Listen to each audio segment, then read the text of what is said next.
Attention, this is a matter of national security. After a meteorite crashed into the New Jersey Turnpike, the following digital audio transmission from the You Watch I Listen podcast was intercepted by NASA scientists in the year 2019. The You Watch I Listen podcast is about to start. Sit down, listen close, and try not to die. The You Watch I Listen podcast starts now.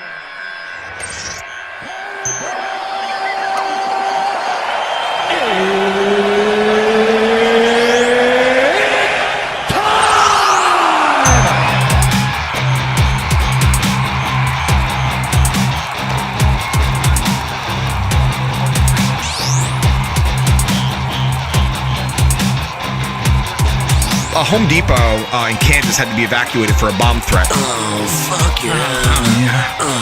Take it out. Oh, suck it nice and slow. A couple other really funny news stories. Kenny G. Who the fuck is Kenny G? The fucking clarinet player. Oh, suck it nice. What did he do wrong? He's being Charles Manson all weird. In the middle of it, he cuts her off and goes, Oh, fuck yeah. Take it out. Dude, now I see why people followed Charles Manson. He was very straightforward. He had the right ideas. Suck it.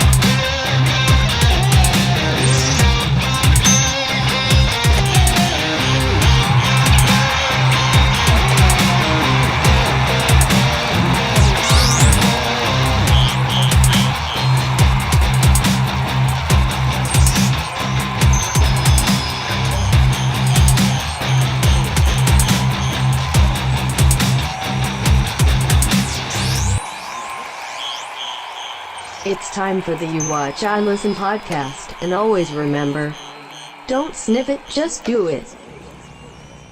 Yes. Do you know what today is, Taylor? Today is Saturday. Yes, it's also episode 44. You Watch I Listen. But do you know what the date is? What? March 16th? Yes, and you know what numbers those are? 6. What? What month is it? What number? 3. And what that day? Was dumb. All right. Austin 316 Day, baby. Oh. Psalms talk about John 3:16. Austin 3:16 says, I just whipped your ass. Absolutely. Okay, dude. And happy Austin 316 Day to everyone. How was your week, Taylor? I had a pretty interesting week. Okay. I had impromptu surgery on my foot. I didn't tell You didn't tell me about that. If you're having some type of surgery that might kill you, I need to know. No, it didn't kill me. So I don't know. Well, obviously, shithead. I don't know. I don't know what the fuck happened, but I must have kicked the shit out of something because I impaled my foot with some sort of metal. Okay. And it, after a couple days, it really started to hurt where I could barely walk. Okay. So I go to the foot specialist, and he looks at it, he goes, oh shit, that's not good. Numbs me, hits 7 shots of Novocaine from my big toe. What did you do to your toe? I wish I knew. It's in your Gmail, Josh. I wish I knew. I honestly did. So he numbs me up, and then he goes, "Oh, I take care of that right now." And he slices me open. Yeah. And he pulls something out, looks at it, goes, "I don't know what the fuck that is." And he probably a hot dog or something. I Just got lodged somewhere else. Yeah, after he cut my big toe, just Wendy's and Burger King started flying out. Bacon grease. And Josh, how was your week? Week was fine. You already lost the monitor. I took it out. Oh, okay. Oh, you don't want me to see something? Maybe. I don't know what's in my Gmail. I can't even check it. Yeah, on the download. So your week was okay, Josh? Nothing exciting. How was your Monday or Tuesday? You were driving. What happened? I don't know. So it happened Monday night. So on Monday night, I'm driving home, right? From where? I'm driving home from work, but I go away that I don't normally go because I got to stop at the bank. So I'm driving in the direction that I don't normally drive, and on the wrong side of the road too. No, I'm driving on the right side of the road, and I see it right as it's about to happen. A giant fucking pothole the size of my car. I say, shit. So it's like a sinkhole. So I veer to the left to try to avoid it. It's so big that I can't avoid it. I hear boom, boom, and I go, yeah, those are fucking flat. And within 5 seconds of me saying that, my dashboard starts lighting up. 0 PSI. It just says, check your tires. It just says you're pissed. Yeah. So. Welcome to New Jersey, dog. Yeah. So you the lost your tires. So I lost my tires. So you still don't have WrestleMania tickets. I still don't have WrestleMania tickets. You have August Burns Red and Silverstein tickets. And Coheed and Cambria tickets. I got my August Burns Red and Silverstein ticket yesterday and Kill as Switch well. Engage tickets. Yeah, so and Alexis on Fire but tickets. No WrestleMania tickets. Alexis on Fire tickets. Where the fuck are they playing? Terminal 5. Shut up. You want to go? I don't want to go. You What need do to you get mean? tickets. All right, because I'm going by myself as of now. So You motherfucker. Stephen Glansburg, dude. Yeah.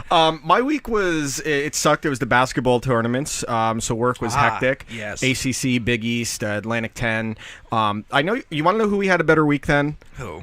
Well, I was about to say New Zealand, but I'm not going to go there. No, let's not I was do going to that. say those two actresses. What were their names? Lori Loughlin, the one from Full House. Yeah, The other one, from Full this House, college yeah. admissions scandal. Dude. What about this? Once again, should prove to everyone you should not listen to celebrities about anything. No. They're fucking. They're famous for not being themselves, which means their real selves are most likely phony. Yeah, more than likely. Probably 1 out of 50 of them is a normal person. Well, I was gonna say, I mean, like, if you go out of your way and like do something like if you promote like a charity, that's one Sure, thing. But like, even that is all bullshit because they get tax write-offs. No, I know that I know that. But I don't what wanna- I'm saying is that like it doesn't. Don't listen to political stances. No, specifically. no, that's not the at all. stupidest shit. Not at all. Yeah. And so we had a better week than them. I'm trying to think if we had a better week than anyone else. I think that's about it. No, I think better we did- than Josh. I think we did we pretty both well had a this better week. week than Josh. Yeah. Okay, so why don't we get into actually, let's do our plugs first. Excuse me. Yeah. You go for Lobo. All right. So, coming from our boys over at Lobo You Sound. had a nice chat with Vince earlier this week, didn't Yes, you? I did. You know, I can't stress enough just how open and honest these guys are. And when it comes to their work, it's really a second to none. You know, you heard it originally on the Don't Sniff It, Just Do It track, and you heard it now on our new opening track. Their work speaks for itself. It's very moderately priced. It's for anyone coming up. Comprehensive. They'll actually listen and timestamp episodes of yours. Oh, if you need absolutely. a jingle for it. If you have a product you want to promote. Lobo Sound's where you go. Where can you find Lobo Sound, You Taylor? can find them at lobosound.com. Like I said, these guys are really second to none. They work their ass Dedicated. off for you. And when I tell you that they have a passion for this, you know what I mean? They'll go out of their way to help advertise your show. They'll go out of the way to help put their show together and also give you good ideas to bounce off Yeah, of. I good, can't speak any good highly constructive of these criticism. guys. I really can't. So yeah, check them out at lobosound.com.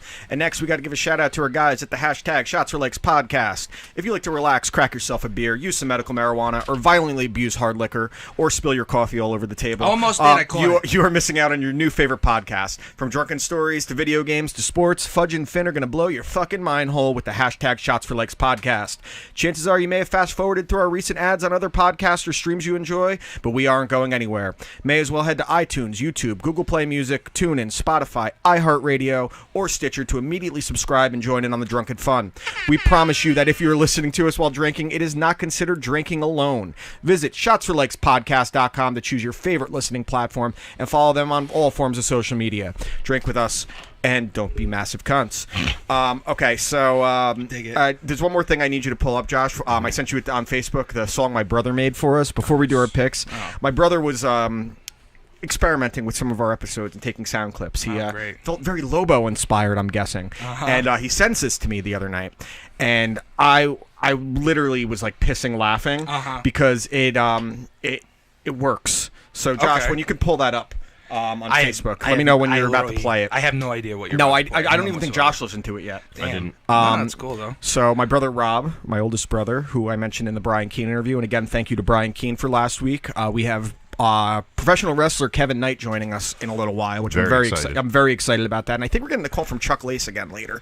Hey, listen, he said that he had a very busy week with research and getting information, so maybe he has some Researching real news. what? Yeah, great. What The did he AAF. do? All right, Josh, go ahead and play that son of a bitch if you got it ready.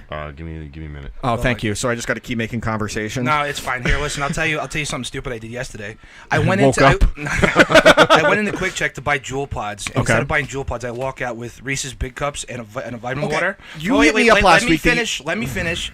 I realized I didn't go finish the Jewel. I didn't get the Jewel Pods. I walk back in. They ring them up and it says, "All right, your total is 1812." And I just instinctually said, "Oh, what a great war." That's the first. I don't know why. That's the stupidest thing. That is stupid. I don't know why you felt I needed to know that either. It's fine, dude. I couldn't realize how dumb it was when I said it. Didn't you just tell me last week you bought a Reese's egg and you ate it and then you immediately shit your ass? Oh yeah.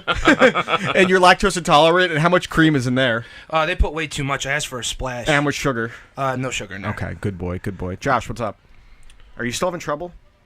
Are you being a cunt? No, This stinks. I was trying to download the Messenger app on my iPad so I could play through the. Oh, mixer, good, but I good, might good thing just we have prepped to- in advance. All right, why don't we just get to that in a minute? We'll do our picks rather than sit here and welcome to You Watch, I Listen, the show dilly dallying. The show where everything's made up in the. That's not the Yeah, show. no, that's not our show. That's you're just stealing things now. What is that? Whose line is it anyway? Comedian Arnold Braunschweiger. From Last Action. I forgot to say when we did the Last Action Hero episode, my favorite thing in that movie is when his ex-wife calls him and he has the sound clip. Uh-huh. Yeah. Just over. Rubber baby buggy bumpers. Rubber baby. Oh, yeah. All right. Why don't we do our reviews? I know you went first last week. Did I? So I'm going to go first. You gave me what album, Taylor? I gave you the Wonder Years, The Greatest Generation. And you described them as a pop punk band? Pop punk, to their core is pop okay, punk. and you said it's a concept album. Kind of. And this album came out, I think 2014 it was, or 2015? Something like that, yeah. So I'm going to preface this by saying I'm very hit or miss with pump pop. I can't even speak today. Pop punk. That's so funny. Last time I heard that, I laughed so hard I fell off my dinosaur. So I'm indifferent to pop punk. There's some bands I really like. There's some I don't like. Generally, my biggest problem with the pop punk genre is that Tom DeLonge, Newfound Glory, Simple Plan, whiny, high pitch voice. Easy with the Newfound Glory stuff. They all blend. I'm gonna say it. They stink because of his voice. Music's great. Musically, they're great. His voice is that fucking high pitch where you can't tell them from one band to the other. So I went into this album having heard a few Wonder Years songs from you, and I remember not disliking it. I'm gonna claim this right now, and I'm gonna be upset if you are mad at me about this. Go ahead. This is the best album I've gotten on the show so far. You gotta stop swerving me like that. Dog. I know 2 for 2. You're such a gullible. I'm not even a gullah calf. And so I went into this with very little expectations. And I can honestly say this is the album I listened to the most of any I've been given. I probably listened to it 30, 40 times this week. It was just on repeat. I even went back and listened to a lot of their other albums. Yeah. And the only one I could say I didn't love was the most recent one from last year. Sister Cities. Which wasn't bad. It was just different. Yeah, it was a little more experimental. I love it. That's my second favorite compared to this So there's a lot I can say about this album. Again, it's the Wonder Years, The Greatest Generation. If you like pop punk, I don't even want to I know it's that. It's hard to... Because it is poppy. Yes, but it's hard to classify it as that because this record in particular feels more of like a rock, just a regular rock and roll record. It's a pure concept album. It's telling an entire story. Right. And even going from the first song there to the last song, which is I Just Want to Sell Out My Funeral. Yeah. And I Want to Sell Out My Funeral references the choruses of other songs from the album. Yep. And there was not a song I gave less than a 4 on this album. Ooh. The first song, there was one song I gave a 3, and then listening to it a couple times, I liked it more, which was Madeline. And I think it's a perfect segue to the last 2 songs of the album. It is, yeah. So the first song there is a 4 right off the bat. Passing Through a Screen Door was probably my favorite song on the album. Yeah, I thought there was a lot that I could relate to in that song because he's talking about being 26 and seeing all his friends and his close family starting to settle their lives, have houses, get married, have kids, while he's still in the same place he was when he graduated high school. Right. And that's one of the lyrics. All the people I graduated with all have kids, all have wives, all have someone who care if they come home at night. Exactly. Jesus Christ, did I fuck up? Yeah, exactly. And it really paints an amazing picture. If you ever felt in that position where you felt your peers were passing you by, and there was so much I could relate to on this album, to the stuff, the song Teenage Parents, which, my family wasn't wealthy, and there was a lot of like hand-me-downs coming from my older brothers, and buying the more inexpensive shit because my dad was more or less a single father despite my mom being around. He was the only one that worked. Right. There was so much I could relate to on this album, and again, he didn't have that whiny voice that I can't stand. It was a little more gritty, almost a grungy kind of voice at times. It's a very unique sound that they have, and he has a great voice for it. So literally, if I'm going to run through the songs, there's a 4, Passing Through a Screen Door is a 5. We could die like this is a 5. Dismantling Summer, my second favorite song, is a 5. Excellent. The Bastards, the Vultures, a 4. The Devil in My Bloodstream, a 5. Teenage Parents, a 4. Chaser, 5. An American Religion, I loved because it had an old school punk sound from the beat to the chorus, a 5. A Rain Dance in Traffic, a 5. Madeline, a 4. Cul-de-sac, 4. And the last song, I Just Want to Sell Out My Funeral, a 5. I wouldn't change a fucking thing about the album, The Greatest Generation by the Wonder Years. This is legitimately one of the best albums I've heard in years. I am upset that I didn't catch it sooner. Right. I can now say I am a massive fan of the Wonder Years, and the next time they come around, I have to go with you because they made a fan for life after listening to this album. The first time I heard it, I really liked it. I did not realize how much I liked it until I couldn't stop listening to it. It's one of those records that when it catches you, it catches you forever. And the thing I could say that I knew that I loved it is that my drive to work in the morning, generally, I just listen to WFAN.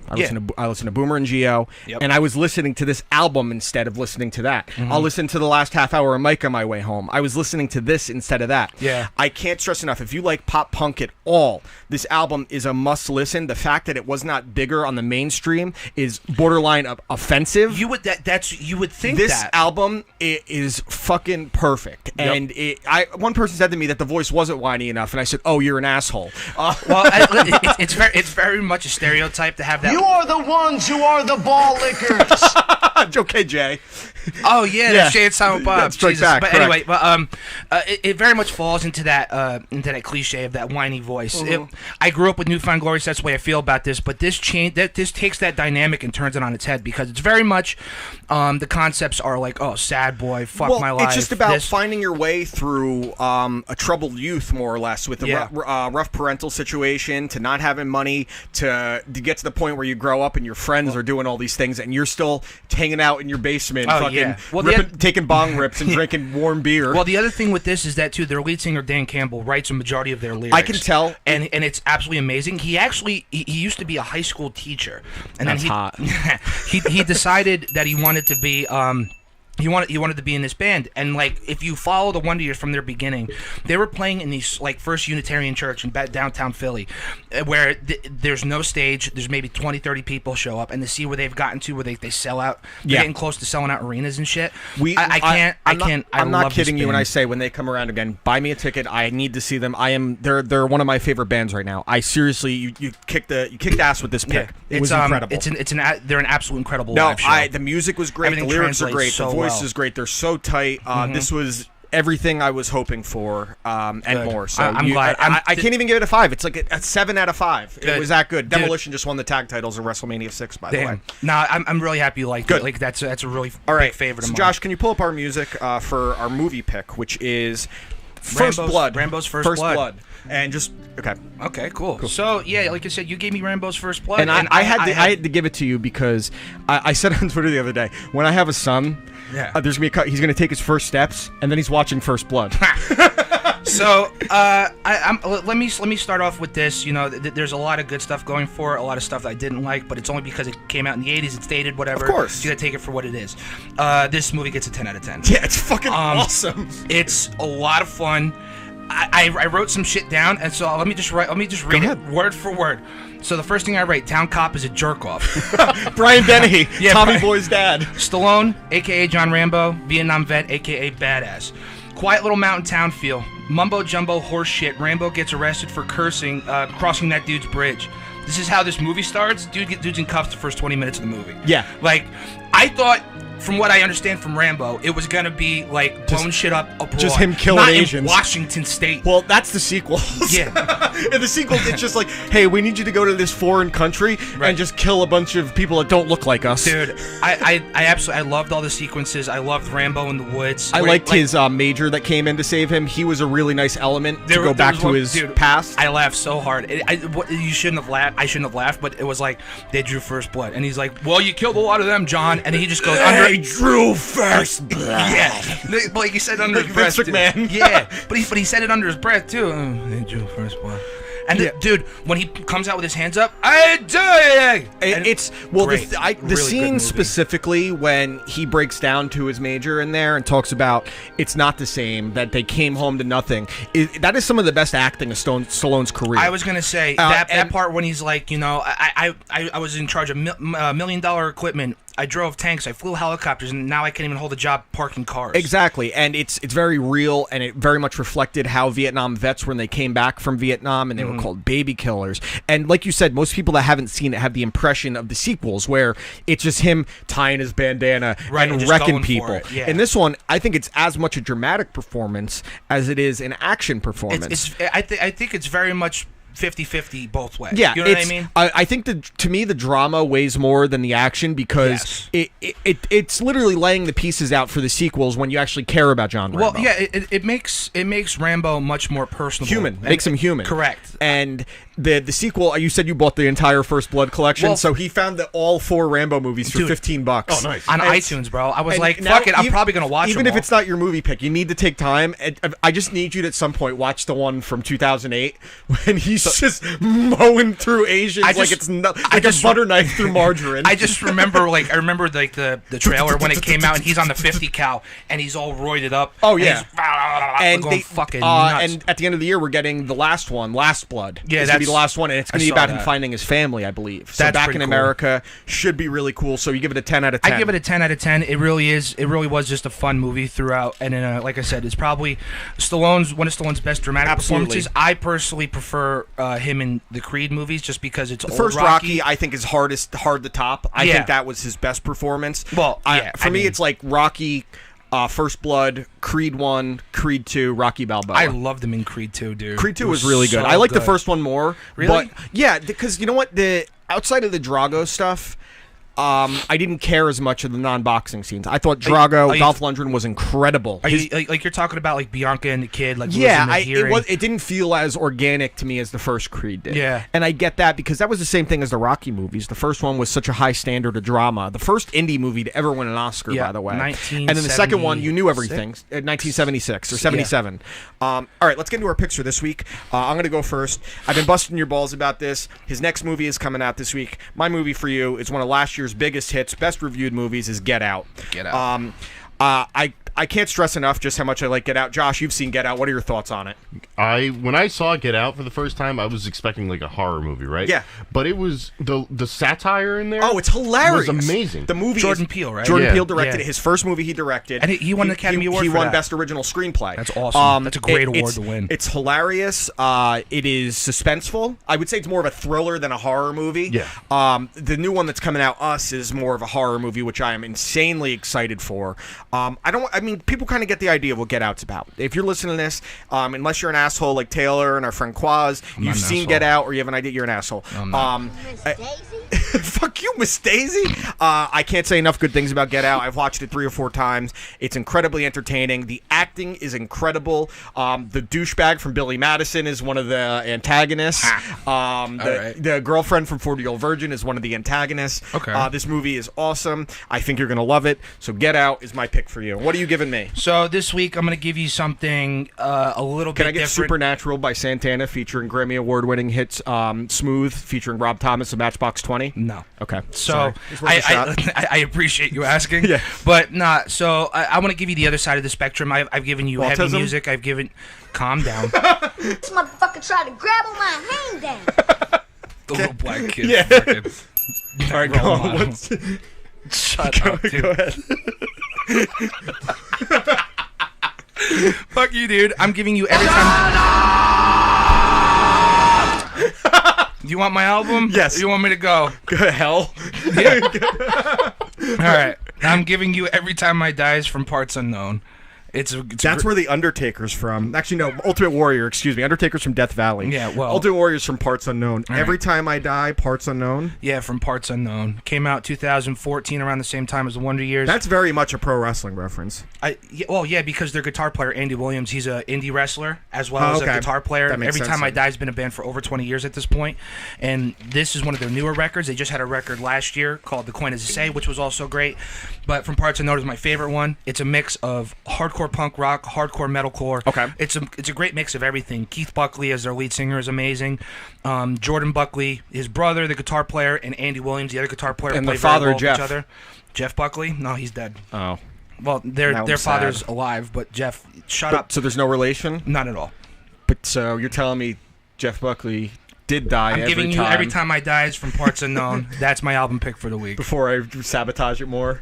You're not sabotaging nothing. I just stopped listening to you after a while. That's true. That's what most people do.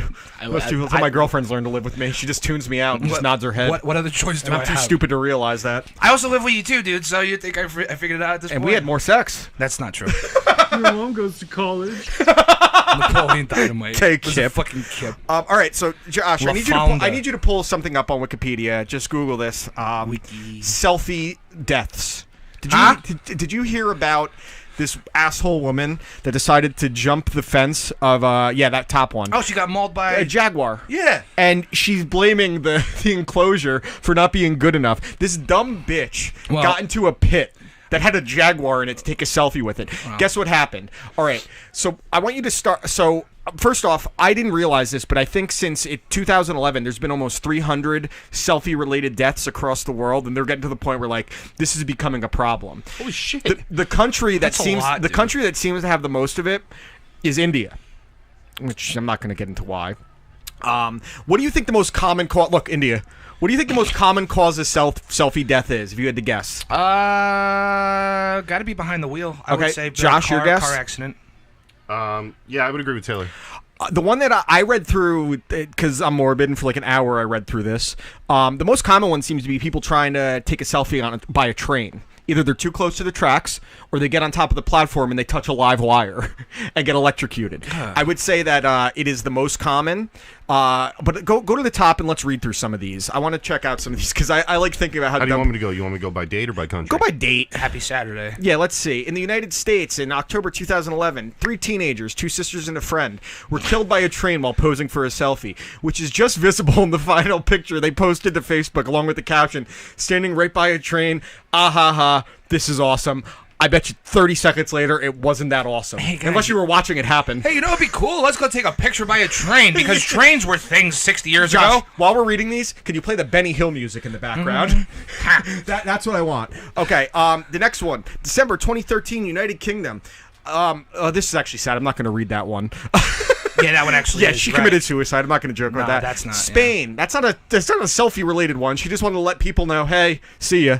Okay, in Spain in March 2014, a 21-year-old man was electrocuted after climbing to the top of a train to take a selfie with friends and touching a wire that, contrary to the assumptions of the group, turned out to be live. One of the friends was hospitalized in serious condition. All right, here's another United States one.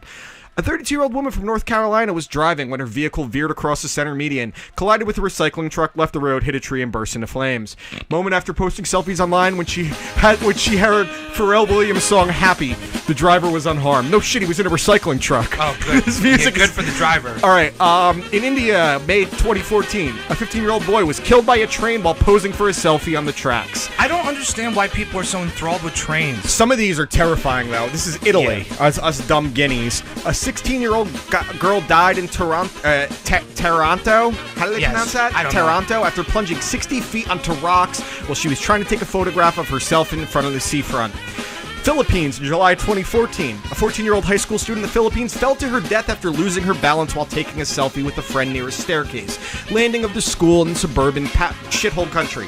According to doctors, she sustained a sharp blow to the head from the fall and broke a rib, which pierced a kidney. Oh, dude. Here's another train in India. A 14-year-old boy was electrocuted while attempting to take a selfie on top of a stationary train. Why? Stop with the trains. Let's find some weird ones. Drowned. Okay. An 18-year-old woman in the Philippines was posing for a group selfie on the beach with friends. She was captured by a strong wave and drowned. I've seen those videos of these asshole stands like on the rocks and a wave comes in. Whoopsie, dude. Dummy. This is so. I mean, to be fair, you take a selfie, you're not really thinking about that. And there's times most of this stuff is harmless. But why the fuck would you climb to the top of a train track? And not realize there's live wires out there. There's few instances where I feel like I have to selfie this. I don't know. Maybe I'm just not that self-absorbed as most people. Yeah. Well, you have no reason to be. I have more reason than most people. You fucking jerk off. All right, scroll down a little bit, Josh. I want to find some good ones here. In Indonesia, a 21-year-old man fell into the crater of Mount Merapi while attempting to take a selfie. He fell into a volcano, dude. So, I give him all the credit in the world for wanting to do that, because that's at least, I don't know, different. Oh, here we go. In Pakistan, a 15-year-old boy in Pakistan was taking selfies with a toy gun when police opened fire on him, killing him. That shouldn't be as funny. In America, that leads to riots. Yeah, that's because. Let's see. Especially when the cops are found not guilty. Here's another United States one. A woman in Yellowstone National Park was gored by an American bison while taking a selfie. Now, this shit I was in Yellowstone, okay?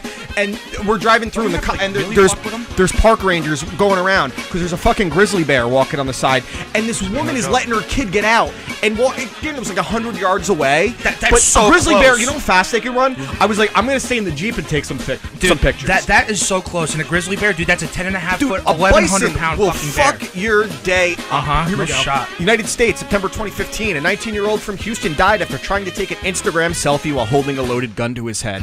He accidentally fired the gun and shot himself in the throat. What if he was on Instagram Live? What did you think they'll take the clip out? Yeah, scroll down a little more. Let's see if we can find some other good ones here. I'm trying to look at the cause of death. Other. Go down one more. Yeah, what is other? mean? It says Argentina, dolphin. An Argentinian crowd seeking selfies was held responsible for the death of... they killed a dolphin. Whatever. Oh, fuck you. Scroll down a little more. We're looking for people dead, not animals. You're a Dolphins fan. Here we go. Read that one. A Chinese businessman at a local wildlife park in the city of... I can't read that. Providence... was drowned by a walrus after taking several selfies and videos with the animal. A zookeeper was also drowned in the same incident after attempting to save the man. So, I am the walrus, cuckoo, ka-choo. That walrus was like, you want to take a picture of me, Let's dog? see. A lot of falls. Let's see. Animal. Here we go. Let me get this one. In southern Nepal, a truck driver stopped for a wild herd of 21 elephants crossing the road. The driver exited his vehicle to take a selfie with the animals. The herd attacked and killed the man. All we needed was one elephant. That was a fucking herd. A lot of drowned, a lot of people accidentally shooting themselves, which seems most common in America. I like the other ones. Let me see. 3 Pakistani women were killed while taking selfies near a road. They were inside a melt hole or cave at the end of the front edge of a receding glacier when the roof collapsed and they were crushed. All right. Enough for the Petty Hill, dude. Shut it off. Yeah, you can turn off the music. Oh my God. I was honestly surprised. Like, and you know, in most of these cases, I mean, I see people post selfies all the time where I'm like, damn.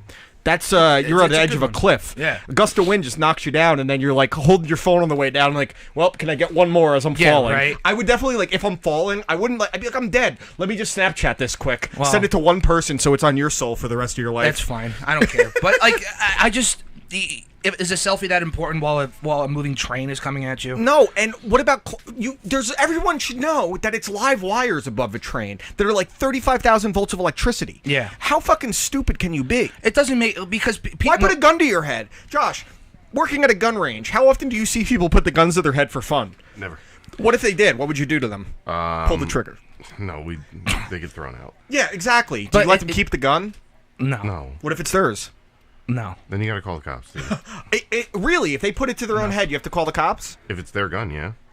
Like, all right, if it's some asshole who is trying to be Let's funny, say I was trying there. to be funny, Right. and they're renting something, and you know, oh yeah, it's really funny. At that point, you take it away from them and you throw them out. That's if it. Someone Done. who Get comes out. in with their own gun and is like, "Hey, I'm gonna put this gun to my head." You don't know. You don't know Yeah, what you they're don't know gonna if do they're a psycho or whatever. when they leave. That's you true. know, at that point, you responsibly have to call the police. Yeah, I Yeah, guess you that's have fair. to. How often do people come in that are like fucked up?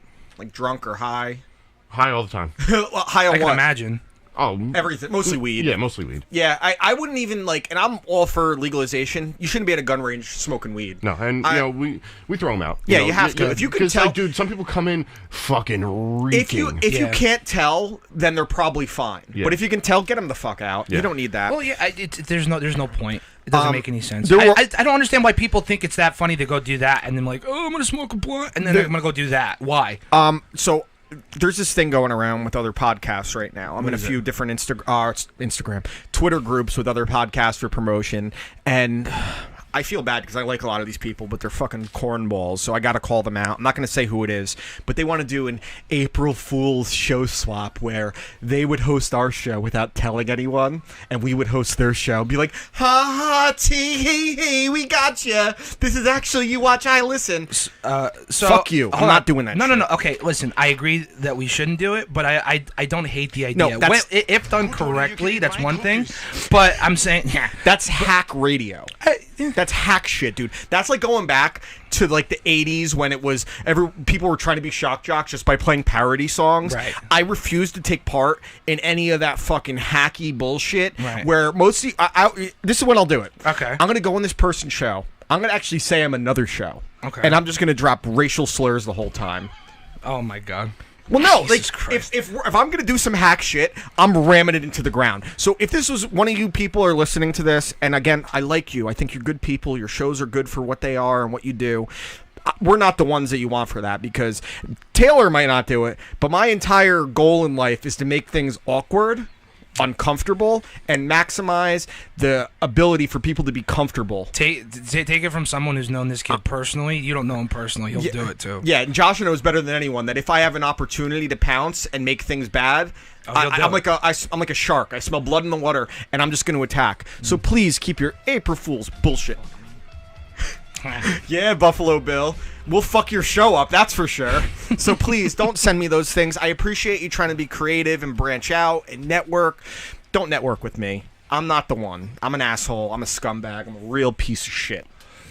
We did get some good news in the movie world That was this just week. the tip of the iceberg. Man. You were being so nice to yourself. Yeah, of course. There was some good movie news that came out yesterday afternoon. Disney finally made a good decision and rehired James Gunn to direct Guardians of the Galaxy 3. Very happy with this because I felt like him being fired was the wrong decision from the get-go. Over a joke. It's a joke. Yeah. I don't see... Thank you, Vito. I don't see anyone else taking the Guardians films like James Gunn did. And keeping the soul of the movie in place. Exactly, because it's the same cast, the same guy. Is that Brutus? What the fuck? That's Brutus the Barber and Lanny Poffo. But anyway, I didn't mean. I just caught that. But anyway, so him being fired for those really shitty jokes on his Twitter, where I don't think it was justified. They were hack pedo jokes, and well, that's what I try to explain to everyone. I go, listen, if the joke was funny, it'd be one thing, but the joke wasn't funny at all, and it was making fun of a really taboo subject. So I don't. To be fair, those jokes can be funny when they're delivered correctly. Jim Norton has an amazing character named Uncle Paul. Yeah. That's entire thing is based around being an old pedophile. Right. And it's okay when it's a character, but if you're on your own personal Twitter account, people will take your words and it's so easy to twist context. Yep. And these dorks that went after him on the right, and to be fair, James Gunn went after people on the right previously for things they said. Well, he ate himself. He ate himself alive. That's what these liberals do a lot of the time. Well, it was before he even got big. He was trying to be like a stand-up comedian or something like that. Yeah, he was just trying to be funny. He was just trying to get out there. And he was just trying these too assholes hard. that say, "Oh, pedophile, James Gunn." Show me where he's been arrested for pedophilia. Not once. And if your goal is because he doesn't like Donald Trump, then you need to take any words that Trump has ever said that be misconstrued out of context. Yeah. It's the same fucking thing. Well, I mean, don't call someone a pedophile without charges. Exactly. Tim Apple. But I mean, if you talk to any comedian, a lot of comedians will tell you that, listen, they tried to reach on jokes and it's always bombed. All James Gunn did was just bomb a joke, and that happens a lot. And to be fair, his content, his humor was based around that. I will go after any type of joke. I've made plenty of pedophilia jokes. I've made domestic violence jokes. I've made rape jokes. I've made 9/11 jokes. I've made Columbine jokes. I just made a New Zealand joke to open the fucking show, as horrendous as that is. Yeah. To not understand the difference between a joke and being serious because you don't like someone's political leaning, and to be fair, the left started this whole battle. Okay. And the right was about to lose Tucker Carlson to the same thing. Yeah. Tucker Carlson, Fox, who I'm a fan of, not as much anymore, but people pulled up old interviews of his when he was on Bubba the Love Sponge, another cocksucker, Bubba the Love Sponge, where he's talking about having sex with Miss Teen USA or whatever, making jokes like that. He's on a Shock Jocks radio show. So that's what you have to do. If you go on a Shock Jock radio show and you try to be cookie cutter and clean, they're going to devour you. They're going to rip you apart. And Bubba the Love Sponge was a hack himself, but he knew how to draw the ire of people. Right. And in this case, the Tucker Carlson is dangerously close to losing his job for the same things that James Gunn lost his job for. Well, I guess my whole thing is you don't have to take it at face value. He shouldn't have been fired from the get-go. If someone gets accused of sexual assault, domestic violence, God forbid pedophilia, anything like that, get them the fuck out. Yeah. At least put them on leave until you can investigate it. For sure. The second Disney should have said, we're going to look into these jokes and see if there's any validity to them. I also think Disney is such a big company. It's hard for me to believe that there wasn't some indication that this is the guy they were getting, but he wasn't that same guy anymore. You know what I'm trying to say? Like how ABC knew that Roseanne was a polarizing figure, but she did it. You know what I'm trying to say? Yeah, like they knew who they were getting. And I don't think Roseanne should have lost her job either. They should have put it on hiatus maybe until people stop freaking out and calm down. Getting rid of her was the wrong decision. Absolutely. I agree with you. And it's like, you knew who Roseanne was. You know who Tucker Carlson is. And you know he was on Bubba the Love Sponge. No, exactly. So why are you taking these people's words and making them into a real thing? I think that it's just people trying to make themselves feel important by tearing down someone else. Sure, well, people that's what it feels like. That's to what me. all social media outrage is. Yeah. And who was? Song? What song? Rob. Oh, yeah. No, 1 second. Let's finish this up. Yeah. No, absolutely. And I just, people need to stop with this outrage. This was a victory against outrage culture. Absolutely. And I hope there's more. I hope nothing happens to Tucker Carlson.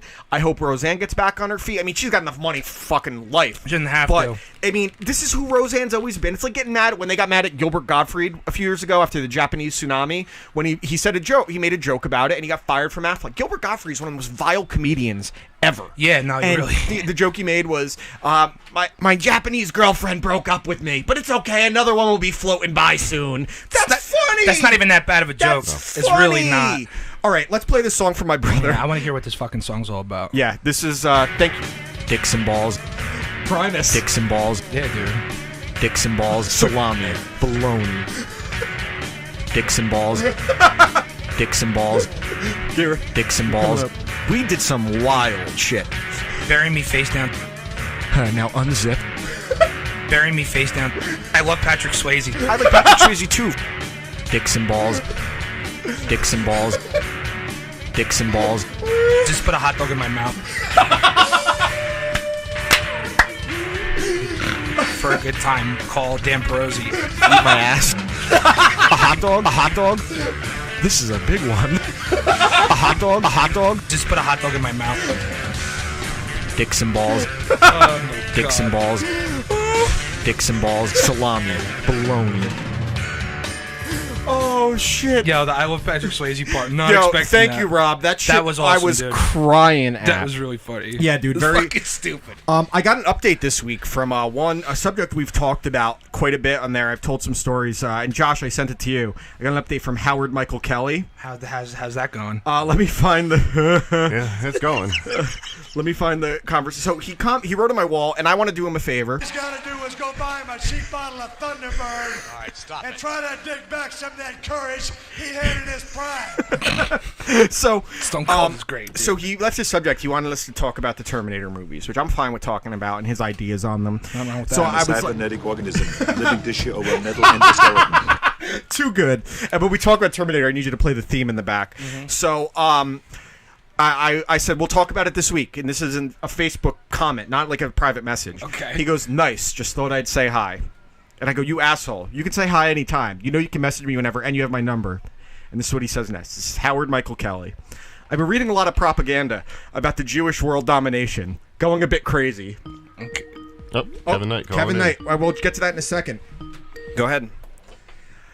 Kevin, thank you for calling in to You Watch I Listen. This is Dan and Taylor. I can't hear you, Yeah, Kevin. I can't Josh, hear do you have you the at all. volume up? Let me see. 1 second. Can you hear us? Oh, we can't hear you. I can't What'd hear you you do, at all. Josh? I don't know. 1 second. Hold on. It took it the same way, you know. All right. Now we got it. That is. Let me turn down my volume on here, and then we'll chat. So, Kevin. Where are you guys? You guys are in Jersey, right? Yeah. Yeah, we're in Jersey. We're in We're in West Melford. We're in West Melbourne. Oh, not too far. Yeah, whereabouts are you? Because Are you guys gonna come down to the show? on April 14th. Yeah, we're planning on it. The week after WrestleMania, or 13th, week after WrestleMania. 13th, yeah. Yeah, Josh, pull up this We'll stuff. set up a table and everything for you guys. Oh, that'd be awesome, man. We're because you know what? I went to the show last year. I got invited by Daniel Bobo Curlin, who I know you're tight with. I will see Bobo on Tuesday on Eastside Dave's show. Nice, and yeah, I love hearing you on Eastside Dave. I'll tell you. So me and my co-host, my old co-host Ralph, were invited by Bobo, and I didn't know what to expect going in. I mean, I'm a huge wrestling fan, but I didn't really know what to expect entirely. And I had as much fun at that show as I did any like WWE show ever. Excellent. It was. Thank you. We were so into it. We were one of the few people booing Eastside Dave when he came out. We had an absolute or cheering Eastside Dave. We had an absolute blast. You had a great match. We became huge fans of Dark Oracle Sage. Big fan. Here, it's just about all the same guys from last year will be back this year, and then we have 4 legends this year, so it'll be Yeah, it'll be so fun. you got Tito Santana. Josh, pull up the other one. Oh, this is it. So you have Tito Santana, Brian Blair of the Killer Bees, Gilberg. It's a killer show, man, and you guys do a great job getting the crowd invested. It's a great family event, and you know we went as just two 29-year-olds, and we had as much fun as we did any major event. Cool. So when I was reading over your biography a little bit, and there's one thing that I noticed that I didn't know, because I actually know this guy, that you worked with Kevin Burkhardt. Absolutely. It's funny because I met Kevin. I was doing some sports journalism stuff, and I met him at a couple different things. And he was just a complete gentleman. And this is like a personal story, but after he had heard my father passed away. And around that time, he reached out to me and he sent me tickets to go to a Mets game and get on the field before the game with my mom and sister and everything, because my dad was a huge Mets fan. Kevin's like one of the most genuinely nice people I've ever met in my life. He's great. Yeah, he's from right next door in Bloomfield, New Jersey. I'm here in Nutley. We graduated from high school the same year, but we didn't meet each other until college. I was doing play-by-play on William Patterson radio. Okay. He was doing play-by-play on William Patterson TV. And it was my junior year. I then started to do the TV game. So they had slid him over to be the color commentator. I was the play-by-play guy. And that was how we met. So we did that for 3 years at William Patterson. It's crazy to see because I thought it was so cool just when he went from SNY and now he's one of the top NFL commentators. He's like the number 2 team, the Aikman and Buck, which is crazy. That is really cool. I mean, being a huge Mets fan and having known him and then seeing him there on national television every week, it's really cool. So why don't you tell us about the event coming up on April 13th a little bit? Well, April 13th, Saturday night, about 4 weeks away, 22nd annual IWF Loud and Proud here at the Nutley Recreation Center, right outside of New York City, so it's easily accessible from very easy to areas. Find. The IWF started 21 years ago this week, so this is our 21st birthday, and each spring for our anniversary event and Spring Spectacular, we host a different fundraiser. And over the years, the charities have varied from charities inside the Nutley community, whether it was the special needs sports programs, the Nutley Police Department, the Nutley Fire Department. We've done St. Jude's Children's Research Hospital, Tomorrow's Children's Fund. Then for a few years, we traveled around the state of New Jersey and held our anniversary show in different towns. We were at Middletown High School. We've done them at Verona High School, West Orange High School, Tab Ramos Sports Center in Aberdeen. You're all over the place. Yeah, so the past 8 years, we've had our anniversary show at the Nutley Recreation Center, back where it all started for the IWF 21 years ago. And for the past 8 years, we donate all the proceeds to American Cancer Society's Relay for Life of Nutley. And this is the 8th year we're raising funds for American Cancer Society. To date, IWF has donated over $30,000 to Relay for Life. That's awesome. And we're doing it again April 13th. So we have 4 WWE legends. I mean, actually, if we count you guys and Eastside Dave, that's 7 legends. Yes, that's absolutely right. And I've been a legend in my own mind for a long time, so I appreciate hearing it from someone else. So how long have you been doing professional wrestling? Too long. Too long? My first match was 23 years ago. It was May 1996. Crazy fact. At that live event, now that was also in Nutley. Okay. That was a fundraiser at the Nutley Baseball for Nutley Baseball League. So it was May 1996. We were doing the event in conjunction with a small radio station in New Jersey. So in Pompton Lakes.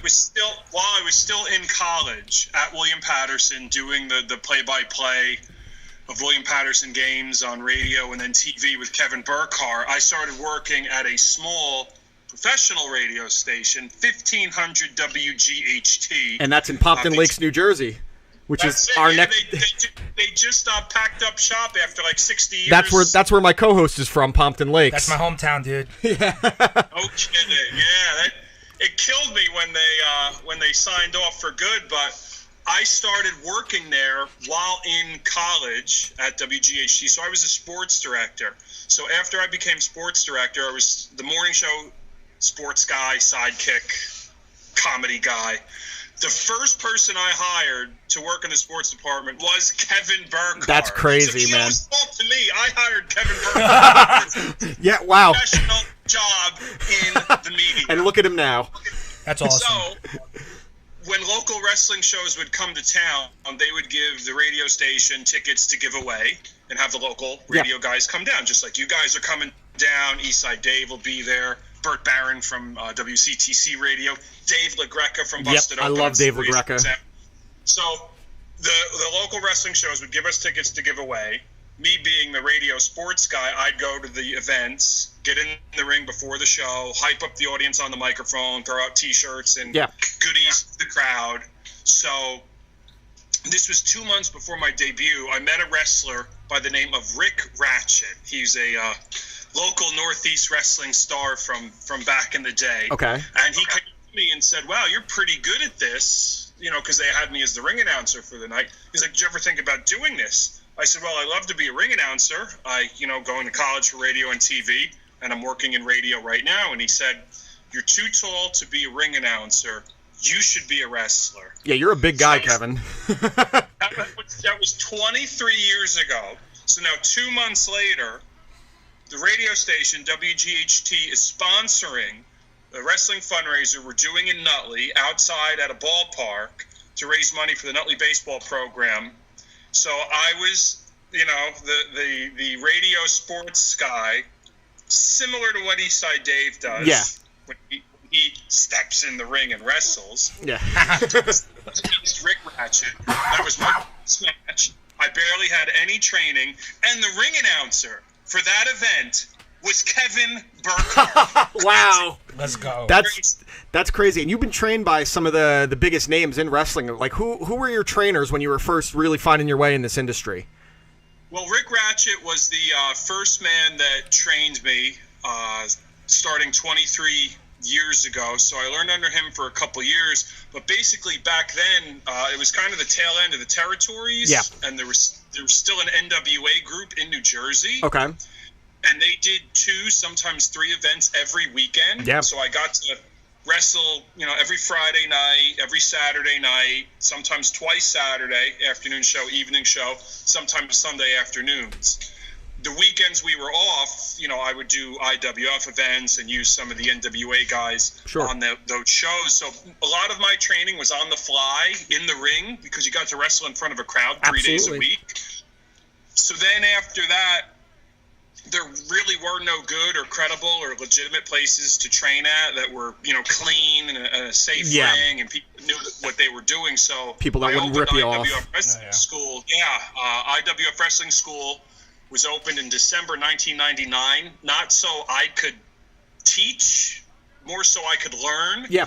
And day one, we hired the WWE legends to come in and teach. So then the other people then that I learned from, that we all learned from at IWF, Dr. Tom Pritchard, Tito Santana, Honky Tonk Man, New Hall of Famer, Ricky the Dragon Steamboat, John Bradshaw Layfield.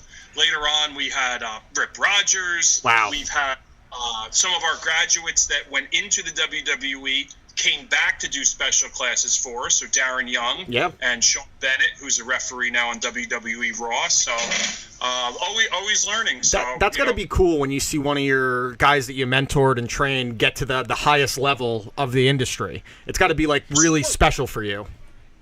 Yeah, we've had, I think it's 52 guys and girls who have either done a tryout with WWE or have been hired to work as an extra at a TV taping, or have gone down to either Deep South Wrestling or FCW in Tampa, or now NXT in Orlando, or work in TV commercials or different skits for WWE. So I think it's now 52 guys and girls have, gotten a paycheck from WWE or worked for them for a night or a weekend. Is that including yourself? Because I know you've done some work on WWE TV.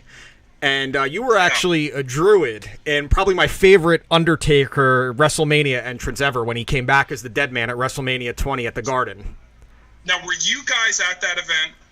No, unfortunately I was not. I remember where I was watching it, but my first WrestleMania experience was when they were at MetLife a few years back at WrestleMania 29, and then we went down for our engineer Josh, we took him to his bachelor party at WrestleMania in Dallas, and obviously we're going this year.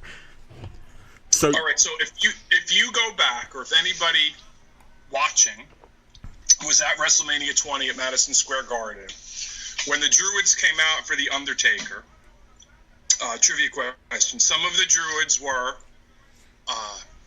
Romeo Roselli from the Heartthrobs. Yeah. It was myself, Darren Young. Okay.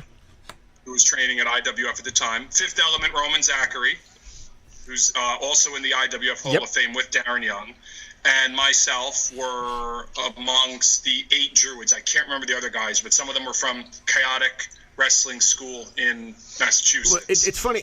Someone actually asked me the other night during Raw, like, where does WWE get the guys that play the security guards and the cops? And I said to him, well, it's usually like local indie wrestlers. Yeah. And then later that night on Raw, Triple H actually made a reference to it to Batista about, like, you got your little indie local force. I'm like, they actually referenced that on TV the same night my friend asked him. So it's got to be a cool opportunity. From office school in Pennsylvania at the time. Okay. That's Wild Training Center. Are you going to WrestleMania this year?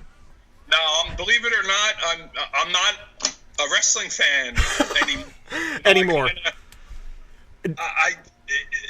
People ask me that all the time, and it sounds crazy, but I wrestled full time. Wrestling was my full time living while we were doing IWF Wrestling School. So I wrestled full time for 18 years. Wow.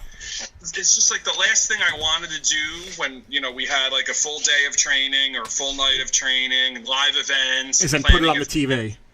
The last thing I wanted to do was go home and watch more wrestling. So I haven't watched regularly since like 2006. That makes sense. And the last time I actually watched a show was the night that Bret Hart returned.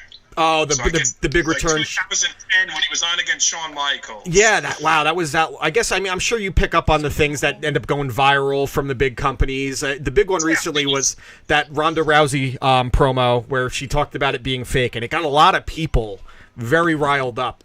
My opinion was like, oh, this is Paul Heyman giving her the words because it was meant to get more heat on her. I don't know if I'm crazy, but what were your thoughts on her using the dreaded F word? It's all a show. I mean, nothing that they do is going to be the talent just, going in it for themselves and going rogue and coming up with these promos. It's all planned. It's all scripted. I think that they're just trying to get some people talking as WrestleMania approaches 3 weeks from this weekend at MetLife Stadium. And I don't know, are they trying to make her like the female Stone Cold? No, that's actually the woman that's one of the women she's going against at wrestling. Becky Lynch is the one that they're kind of doing because Ronda has been booked as a good guy throughout. And then they suddenly turned it around, and now she's saying, to hell with the fans, to hell with the WWE universe. I can kill all these women if I want to, which we all know is true. Yep. If she wanted to, because she's an actual fighter. And so that's the first time they reference that, and now that they're going to more of this backstage social media, they're actually trying to have the wrestlers engage in their feuds on social media, which is the smartest thing they could do right now with the way all the fans are connected.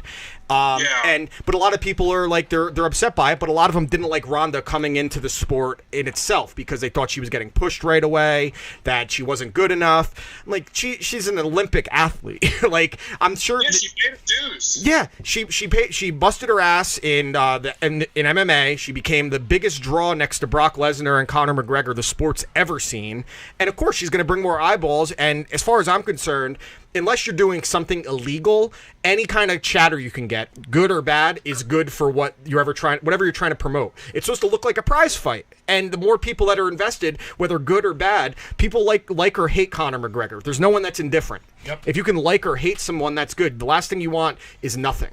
And I'm sure you've learned that doing this for 23 years, that the worst thing you can have is silence from a crowd. Yep. Yeah, I haven't had no reaction at all.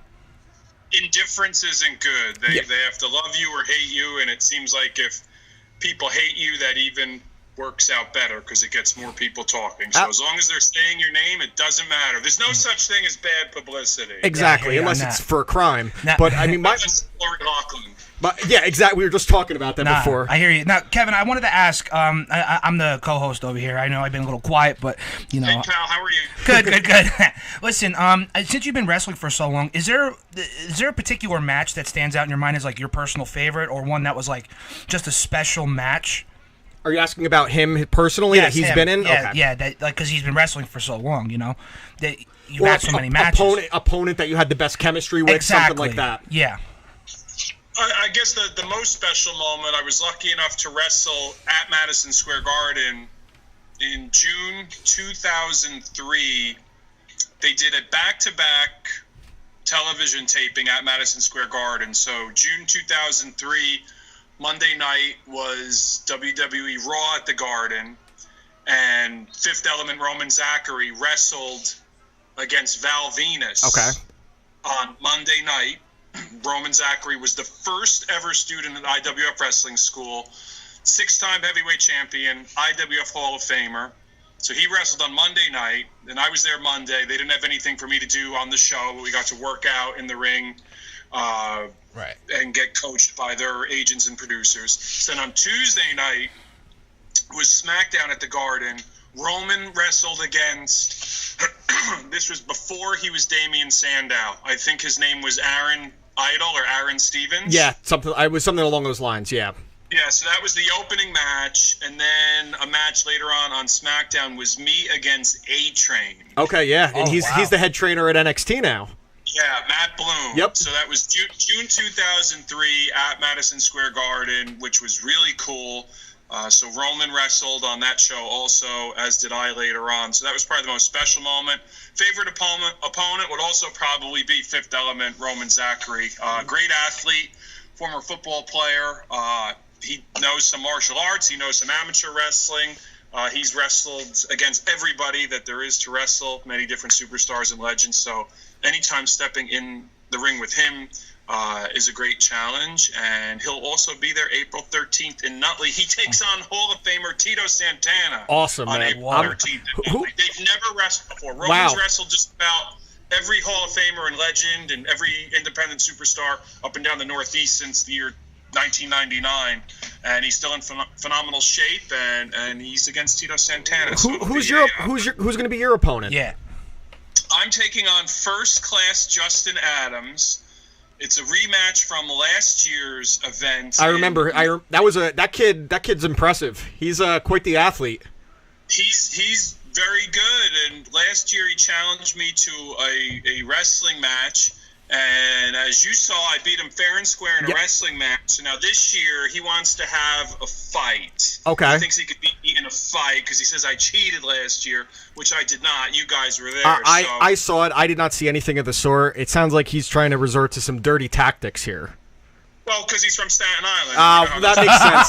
Yeah, that's usually how they behave there. Yeah, it is how they behave. So we're going to show him how they behave in Jersey on April 13th in a no disqualification match. That is awesome.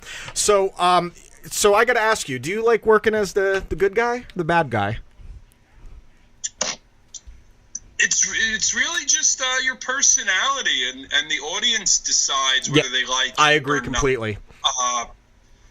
You should never change your personality or your character to get the audience to react one way or another, whether it's wrestling, entertainment, you're in a band, you're a solo. It's got to be organic. It's got to be organic, I feel like. And I think that's when wrestling's at its best, when the characters can blend their personality into the character they're playing. And I can if you look at Marilyn Manson on stage or Alice Cooper on stage, they're villains. Absolutely. Alice Cooper is chopping people's heads off. Rob Zombie. He's strangling women with pantyhose. You know, he's stabbing babies with a sword. Real babies? And the audience loves it. Does he take the baby from one of the audience members, or is it like a doll? Now that would be a news story. Oh, man. Crazy. So it is a doll, but still the visual of him taking his sword during $1 Billion Babies and stabbing the plastic baby is quite a visual. But people love it. You're completely right that, and especially today with social media, so much of it is promotion, and as long as you're not just blatantly saying horribly offensive things just for shock and awe, you should be trying to draw reaction from people. You should, like, I try to do that with things like movies. Like, I was kind of ragging on Captain Marvel because people loved it so much because I knew it would draw a reaction. And the more reaction you get, the more listeners you get. So it's, I always tell people, yeah, real life is professional wrestling and professional wrestling is real life. There's good guys, there's bad guys, there's heel turns, there's everything. It's just a matter of how you make it and what you do for yourself. Absolutely. So August 13th at the what is it? Nutley. What's the venue again? Yeah, April 13th. April. What did I say? March. August. Why am I saying August? I mean, if you want to do one in August too, I'll wrestle and you can throw me. For something too. I'd say I'm actually going to look at an apartment today in Nutley. So that'll actually be you're going to have a new sweet, neighbor, Taylor. He's moving to Nutley. Cool. Yeah, I was going to say the other thing too is, there's always a running joke is like, why aren't we professional wrestlers? And no, it's not a joke. Usually we get a little inebriated, and then I ask why we're not wrestlers, and then I realize I'm only 200 pounds and my knee is torn up. Well, it was actually a secret because I didn't want people to know, but I was actually looking up like pro wrestling schools. I was actually thinking about doing it, and honestly, the number one because I'm in the area was your school. You know what I mean? So you have a bunch. I just love the notoriety that you have and the how you brought it around this area because. Thank you. So times have changed where our final. I mean, you could kind of see the trend developing as the years went on, but more so in the last year or two that I did the wrestling training full time is that people got lazy. And nobody has attention span. Professional wrestling or anything you want to do, whether you want to play guitar or be a professional wrestler or a stand-up comic, it requires some sort of effort every day. It's a grind. Wrestling, whether it's going to the gym 4 or 5 days a week, doing cardio 3 or 4 days a week, being inside a wrestling ring at a wrestling school for wrestling practice 3 to 4 days a week, eating right every meal, 6 small meals a day, making sure your hair looks good, going for a tan. The baby oil, your wardrobe. It takes a lot of commitment, and people are lazy.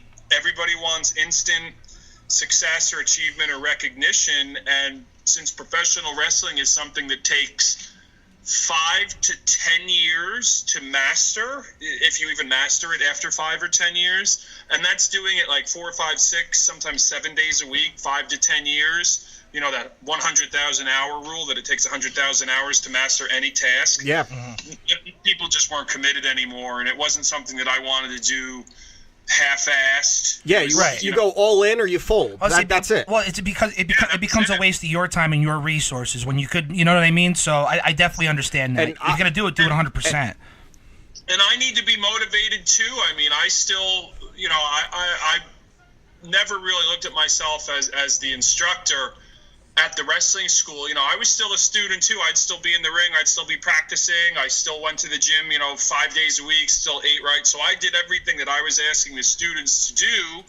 But, you're only surrounded by like 3 or 4 guys that are all in. They really get it, and then you have like 20 people that are just there to hang out and talk about what happened on Raw the night before. They're not focused on what they should be doing to improve during their practices and during their live event performances. And I need to be motivated. I was just surrounded by people that were just lazy, out of shape. You knew that they stopped at Taco Bell before they came to class, or when class is over, they hit the drive-thru at Wendy's. That's why I couldn't be a wrestler, because I'd want Taco Bell, but I feel like I'd be a great Bobby Heenan type. I'm a villain through and through. That's what I like doing. I'm a great. You have to commit to achieve anything. So same thing. If you want to be a guitar player, you have to practice 5, 6, 7 days a week. Your fingers are bleeding from the guitar strings. You have to study. Great guitarists from the past. You have to play in front of live audiences. Handouts don't exist in this world unless you're from a place of influence, and even then it might blow up in your face, as Lori Loughlin just found out. It's funny because see that even now you cannot buy your way to the top. Exactly, and it's funny. April 13th we have WrestleMania 6 streaming in the back, and Tito Santana's on his way to the ring. So there's a little symmetry right there. He wrestled the Barbarian? Yes, the Barbarian came out first, part of the Heenan family. I'm a huge fan of old school wrestling. So even though I do not watch and haven't watched the current product, much current wrestling in the past, 10, 15 years, the old stuff back when pro wrestling used to be pro wrestling, I can't get enough of the old stuff on YouTube. So that was going to lead me my next question. Do you have a wrestler that is your biggest influence or your favorite from those days? Wow. How do you pick one? Barry Windham? Yeah, great choice. Barry Windham. Ric Flair, Roddy Piper. They just had Roddy Piper out here in half blackface for the match with the things they used to get away with. But I mean, what were they thinking? No, they weren't. Vince wasn't thinking. I often wonder what Vince is thinking still. I don't know. I mean, I don't know. Is he? Have you? I mean, you've worked with him, obviously. What was your impression of Vince when you met him? all the times that we got to work with the WWE, everybody there, just about everybody there, including him, was always very nice, respectful. They'd say hi to us, we'd say hi to them, introduce ourselves. They were all really cool. It's just that, over the past, 30, 35 years, they do some mind-boggling and head-scratching things, like having, Roddy Piper in blackface and Mae Young giving birth to a hand. I swear to God, I was just that went through my mind. There's and you know what's crazy? There's a ton that we're forgetting. That there was a necrophilia angle with Triple H. Christ, forgot about that. Vince wanted to do an incest angle with Stephanie, which that is even for me. I'm okay. Listen, I'll dabble in almost any type of humor, entertainment, and even I was like, ooh, that's a little rough, dude. Yeah, and that's neither humor nor entertainment. No, and it just it. You hate to say it, but it kind of reflects on the person in charge, the boss, if, he's allowing that stuff to go on. Oh, he's a maniac.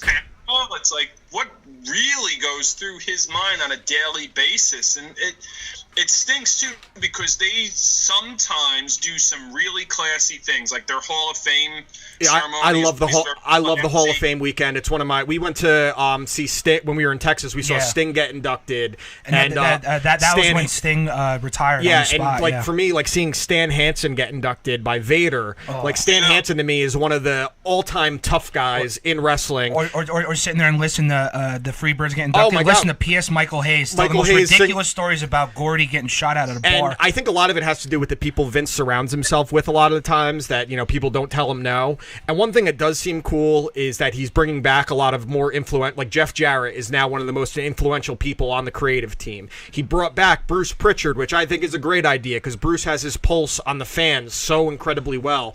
And now it seems like the product is getting to a point where they're highlighting the athletes more so, which is what it should be, because the athleticism now, these guys, it's a lot of spot fest, a lot of flipping stuff, but if the crowd is into it, what works? I mean, the most technical guy I see is Daniel Bryan still. On the mat, he's second to none.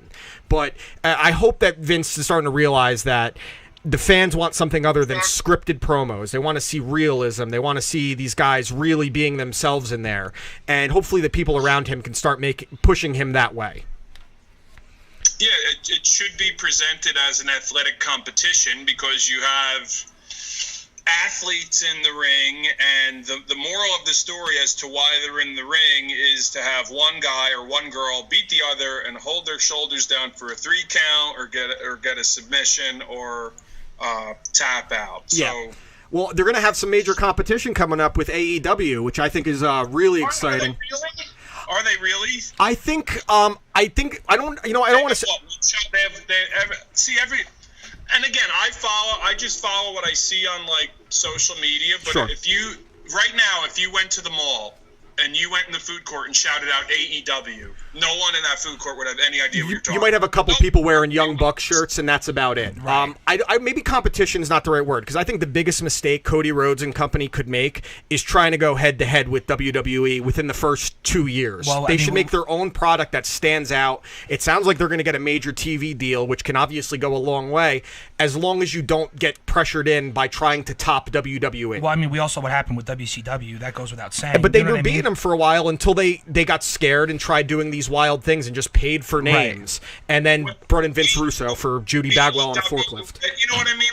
Wasn't TNA supposed to be the great competition for the WWE? Yep. Yeah, and TNA again for a while was really good stuff. You had Prime AJ Styles, Prime Samoa Joe.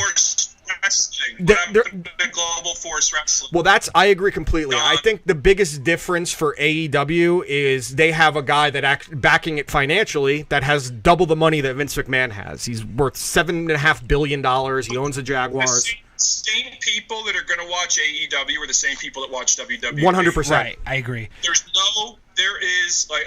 I don't care what anybody says. There is no mainstream popularity for professional wrestling. Yeah. None. It's happened random times throughout our culture. Right now, are the least amount of people watching wrestling on television and the least amount of people in history attending live wrestling. Absolutely events. true. Wrestling is popular on Twitter. Yeah. That's it. That's where it ends. And I think one of the things outside of Twitter. So the same people that are going to WrestleMania on, Sunday, April 7th? Yes. Those same people at WrestleMania are going to be the same people that were at Madison Square Garden the night before for the Ring of Honor show. Yep. No, you're 100% right. That were at NXT on Friday night, and they're the same people that are going to Las Vegas for AEW. It's the same core group of people. So wrestling needs to... Wrestling has lost millions of fans like myself that no longer watch. Like, you couldn't pay me to sit down and watch current wrestling. Yeah. It's just... Not for you. I do not want to watch gymnastics. If I did, I'd put on, ESPN Girls College Gymnastics on Sunday morning, 6 a.m. on ESPNU. To me, that's what wrestling is. Men want to watch men fight. I do not want to watch children do gymnastics. Acrobats, yeah. There's some guys that they do amazing stuff, but when it is the entire match, when they're just doing flips the whole time, that does nothing for me either. Well, it's when you turn a super kick, which is supposed to be a devastating finishing maneuver, into just a normal, hey, let's get a good photo op here and a good viral video. That does nothing for me. Now, that's not to say that these guys aren't unbelievable athletes, and they could. Cody Rhodes is fantastic, and he doesn't do any of the flippy stuff, but he has an old school. Yeah, So he was born too late. Yeah. If he was born like 30 years ago, he would have, you know what I mean? Absolutely. In the NWA. And I think one of the things that will work for AEW is they can't oversaturate their product. They have had one show and they sold out quick. Their second show sold out quick because it's not a monthly thing. If you do it every 3-4 months, the odds of you selling out quick are high because it's not. People are going to travel to go see it. If you do it every month, you justify paying these guys millions of dollars if they do 3 shows a year. This guy has a lot of money. Shad Khan, yeah. That's that. And what's going to happen if he doesn't get a return on his investment? He's an NFL team is just an instant positive ROI. No matter what, no matter how bad the franchise is. Yeah, no matter how bad it is. Wrestling, as you just said, it goes through peaks and valleys, and right now it is not mainstream popular. It seems like every 10 to 20 years it crosses over from the Rock and Wrestling Connection to the Attitude Era, and then after the Attitude Era and the Monday Night Wars, it goes. So it is possible that we could be at a heading to that point again. I mean, and if you go into Hot Topic, half the shirts they have aren't even WWE shirts. It's all from the guys from New Japan Pro and the guys in AEW. So that's kind of cool to see, but it's a matter of, doing 3 to 4 shows quick and doing really well is one thing. Doing it for 5, 10, 15 years is completely different. Right. And again, they may not necessarily go head up with the WWE, but any alternative is good. Like, I'm not saying having an alternative is bad. But it pushes each other. You have to push each other then. Yeah, you have to push each other, and you hope, like, the only way for wrestling to get really hot again and cross back over to the mainstream is if somebody's got to ignite fire in the WWE, because they have the platform. They're on, cable TV. They're going to to Fox. Back on network TV, right? Yep. They're going to be back on Fox. They're going to Fox, and Fox is pushing them to get edgy again. They have a platform for somebody to get noticed, and you just need a star. Yep, that's exactly it. Now, I wanted to ask. John Cena was not that star. No, he was popular, but he wasn't The Rock or Stone Cold. Right. He was not Hulk Hogan. Who, to be fair, who is, but he wasn't that guy, and he was the guy in WWE for 15, 20 years. But he wasn't that crossover guy.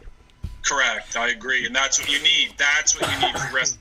Absolutely. Back over into the mainstream. Go ahead, Taylor. Now, Kevin, I know you say you're not really familiar or you don't really watch the current product, but it was a couple of years ago, Kenny Omega and Okada over in New Japan had what people called was the greatest wrestling match of all time. Dave Meltzer gave it his first 6-star review, if you take what Meltzer says seriously. Right. Well, I guess did you watch the match? And if you did, nope. Well, I did not. I've never seen Kenny Omega wrestle, and the only time I've ever seen anything from New Japan is when I'm watching a concert on Access TV. And they show a New Japan commercial. Right. And everything I see in there is dangerous. Yeah, every move that they show in that 30-second commercial to promote their next event on Access TV is a move where somebody has the potential to break their neck, be paralyzed, or kill somebody else. And to me, that's not what it's about. Backyard wrestling. It's not professional wrestling. Especially now with the knowledge that we have as far as concussions, CTE. head injuries, the WWE taking care of wrestlers, sending them to rehabilitation. No headshots with chairs. Yeah. Right, and then you put up, to me, picking up somebody and dropping them on their head is not fun. Athletics. Even though it is athletic people doing it, it's idiotic. It's backyard wrestling. It's stuff that you used to see on YouTube, like it's filming an episode of Jackass. Years ago. It's like an episode of Jackass. It's like trying to get yourself hurt without actually getting hurt. I would say, and like all these guys, they're all going to be crippled, and it's not going to be long until. Because they keep upping the ante and doing these stupid. I think it's on a weekly basis on Twitter. You see, scroll across your feed when you see some idiot at an independent wrestling event jumping off a balcony and misses by 10 feet. Yeah, and it's on the concrete. It's horrific. Yeah. I was going to say too. It's no secret that that New Japan is very hard. For me, look no further than AJ Styles and Shinsuke Nakamura over there. They literally beat the shit out of each other, and I agree with Kevin. Actually, I never really thought of it that way. Nakamura is half crippled; he can't even walk. Yeah, I was gonna say, and if you watch that, they kick the shit out of each other. The reason in Japan they do that is, and if you look back to the old Pride FC. They brought over a ton of professional wrestlers in Japan to do MMA. What's his name? Alberto Del Rio fought Crow Cop as Dos Caros Jr. And Did he just pass away? Who? No, Crow Cop had a stroke after his fight with Roy Nelson a couple weeks ago, and he had to retire. Yeah, and that's the thing with the Japanese wrestling is they try to mimic like a mixed martial arts fight, that's not a good idea. If you want to fight, go fight, because once you get knocked out, the fight's over. You tap out, the fight's over. And this, you got to go for 20, 30 minutes, and I agree with you entirely. Yeah. So before we wrap up, again, April 13th, I'm sure you're very excited. We're excited too, dude. Can't wait for that. We're actually getting ready for a workout session here. Oh, nice. So meet some of the guys. We get together and we get on the mats and we wrestle and we amateur wrestle and we do calisthenics and we jog up and down the stairs inside the Parks and Rec building and around Nutley. And this isn't something that we take lightly. No. We don't do events on a monthly basis anymore. We do one or two events a year to benefit charity, but this isn't something where we just walk out there and say hi. We actually start to prepare. So I actually started to prepare for this 5 months in advance. So wow, that's awesome. As soon as we're done with you, we're gonna hit the mats and beat each other up, and then I think I have a double session this weekend. So two practice yesterday on Saturday, practice today on Sunday when I'm done with you guys. And So before we wrap up, we're a show that's based in movies and music, so we have the same question for all of our guests. First off, your favorite album all time. Yeah, no, it's never an easy question, or dude. You could say it never is. You could say your favorite band and your favorite album by that band. Yeah. Favorite band, I gotta say Kiss. Okay. Kiss band, but 1A and 1B would be Motley Crue and Alice Cooper, so those three are up there. Favorite album? God. It's hard. It's not easy, dude. British Steel, Judas Priest. Nice. Kiss, Fuck yeah. Kiss Destroyer. Welcome to My Nightmare, Alice Cooper. Good choices. And Motley Crue, Girls, Girls, Girls. Great album. How do you pick one? What's wrong with you? Yeah. All right, then the next question you're going to like even more. Your favorite movie? Airplane. Oh, that's a great... Not Airplane 2, the sequel? Airplane 1. And I've got to find it, because even William Patterson University has asked me. I have them on VHS somewhere in a Rubbermaid container in storage of Kevin Burkhardt and I doing William Patterson games. Okay. And he still does it to this day. In fact, he tweeted me about it maybe 6 months ago. If you listen to him do a game, I'll say, if they're in a blowout or the game's not close. Right. he will work in airplane references. I don't know if you guys have noticed this. I've heard, because I remember a couple times Keith Hernandez said, was that airplane in the middle of the game? Because Keith doesn't miss a thing. That started with me and Kevin Burkhardt in the mid-'90s at William Patterson University. You know, William Patterson would be getting shelled on homecoming against Montclair State University. And, you know, there'd be some unbelievable play, and I would be the play-by-play guy, and I would say, wow, a 98-yard run by Montclair State, Kevin Burkhardt, surely that can't be serious. And then, you know, he'd go serious. on and say, you know, yes, it was serious. What a great run. He went off the left tackle. He broke through the whole 98-yard run, and please don't call me Shirley. Did you work these airplane references? Did you ever fit in? Did he ever ask you if you had stayed in a Turkish prison? All right, Kevin. We really appreciate some time. I love movies about gladiators, though. Do you like movies about gladiators? You and I will talk. We'll talk before the event, and we'll see you on April 13th, man. We're very excited. Yeah, man. Thank you so much. You got it. Thanks, guys. All right, man. Thanks. Have a good one, Kevin. You too. All right. Let me hang this thing up, and we're good. That was the Master of Chaos, Kevin Knight, for IWF on April 13th in Nutley, New Jersey. You can get your tickets at IWFWrestling.com. Very excited. We're going to have a table out there. Josh, wait. you might need to bring your Mac to record on that, which isn't a big deal. We'll bring up extension cables. I'm super excited for that. The week after WrestleMania, it's going to be a blast. I very much wanted to ask, like, yo, can I do a run-in and you just body slam the shit out of me? There's a chance, because they had people do that when we went last time. Really? So they might. Listen, because I would love nothing more, dude. I really would. I almost want to ask him if I could be the hype man for his opponent, since he's the heel. And just me go in there and be like, he cheated last time. You all saw it? Like shit like that. So that was really, really cool. Thank you so much to Kevin. What a great guy. Yeah. The Kevin Burkhardt stuff is really cool. I just love that he's he's a local dude, and he supports the scene around here, because you get a lot of people that are from where they're from, and they're like, fuck this, I'm out. I don't necessarily agree with his take on some of the stuff, but I totally get it too. Yeah, it's that's the same thing. I wanted to say it, but I didn't at the same time, because like I do like the flippy shit. Sure, but you got to understand. But I get what he's saying. He has a completely different perspective on it than you or I or any fan does. Well, he also, he also lived it too. You know what absolutely. I mean? So I honestly get that. I'm saying like it's more of a realistic point of view. I mean, and he articulates it well, as opposed to someone like a Jim Cornette who just goes nuts for no fucking reason. Yeah, exactly. He makes sense. So changing subjects, I did see Captain Marvel this week. I did. I didn't go see it yet. I almost entirely agree with Josh's take on it. It was whatever. It's a bottom tier MCU movie. Dude, I was supposed to go on Sunday, and Brie Larson showed up in Clifton Commons. I was so pissed. I was gonna say, I thought you had tickets. No, I never. I was gonna buy tickets, and then I just went home and fell asleep. So I should have killed yourself. Killed the Paging Dr. Faggot.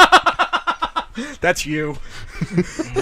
So it was okay. Like, I like Brie Larson as an actress, but she does not have the charisma for this type of role. But it could have been the writing and direction too, because it just the fact that she didn't have any chemistry with Samuel L. Jackson is startling, because it's fucking Samuel Jackson. I was talking to Tyler last night, Tyler the teacher, and he agrees with you guys very much so. It's cool, but it's not where it should be. It's like where people hyped it to be. Yeah, like to me, it's above Thor: The Dark World, Iron Man 2 and 3, Age of Ultron, and it's probably below everything else. Okay.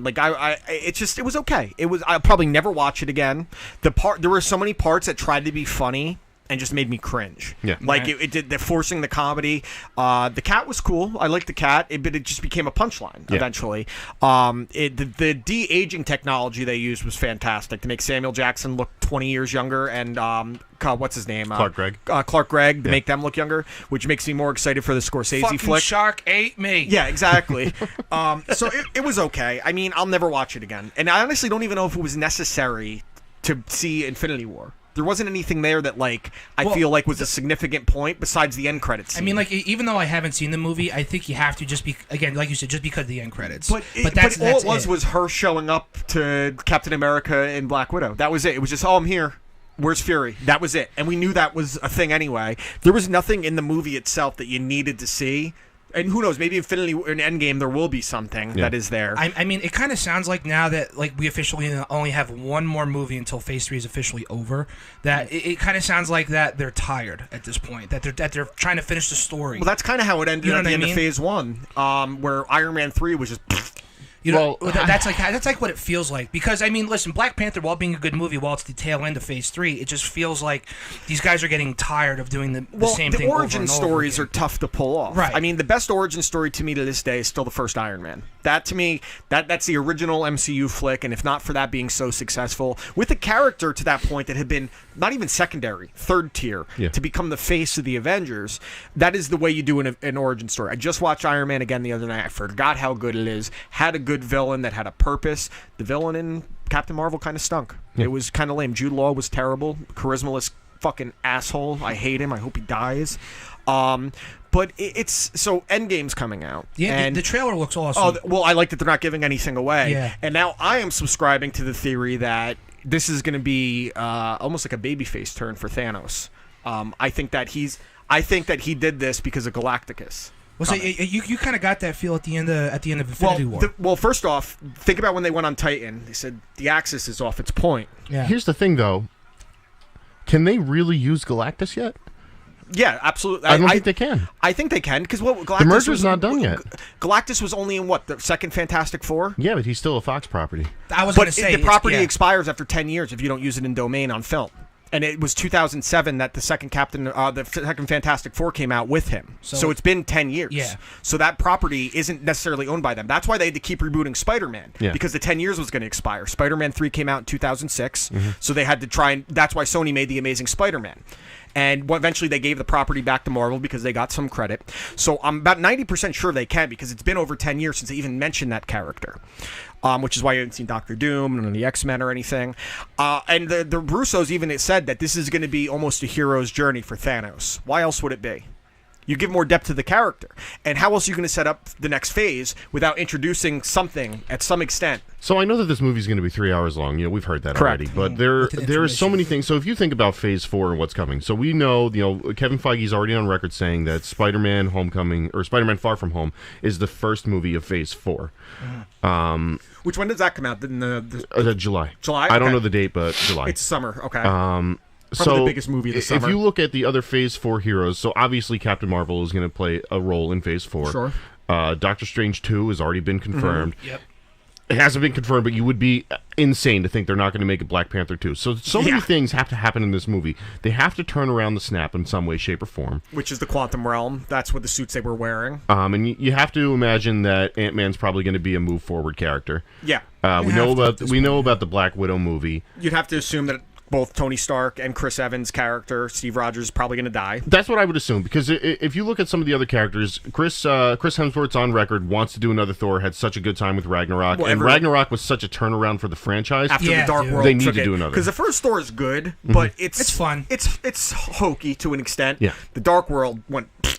And then Ragnarok was basically Guardians of the Galaxy with Thor and Hulk, and it was fucking Valkyrie, and it was awesome. Fun. And that's the other thing. Tessa Thompson has a multi-film contract and she's with a great character, and I hope what's the villain from Ragnarok, I would like to see her. I know she's dead technically, but that doesn't mean anything in Marvel. Yeah, she was an awesome villain. Dude, that was like what finally got me back into the Marvel stuff. Dude, Kate Blanchett is amazing. She's a great actress.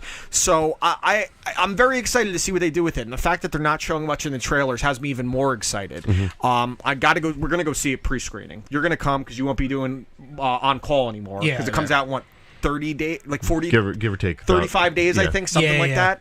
So I'm really excited. I'm trying to watch through a bunch of them. I'm gonna skip over a couple. Like I don't need to watch the Incredible Hulk again. No. The only reason I'd watch it is because Hoyler Gracie has a cameo in the beginning of it. Does he? When the scene when he's like meditating in the beginning, Bruce Banner, and the guy's doing all that crazy stuff with his abs.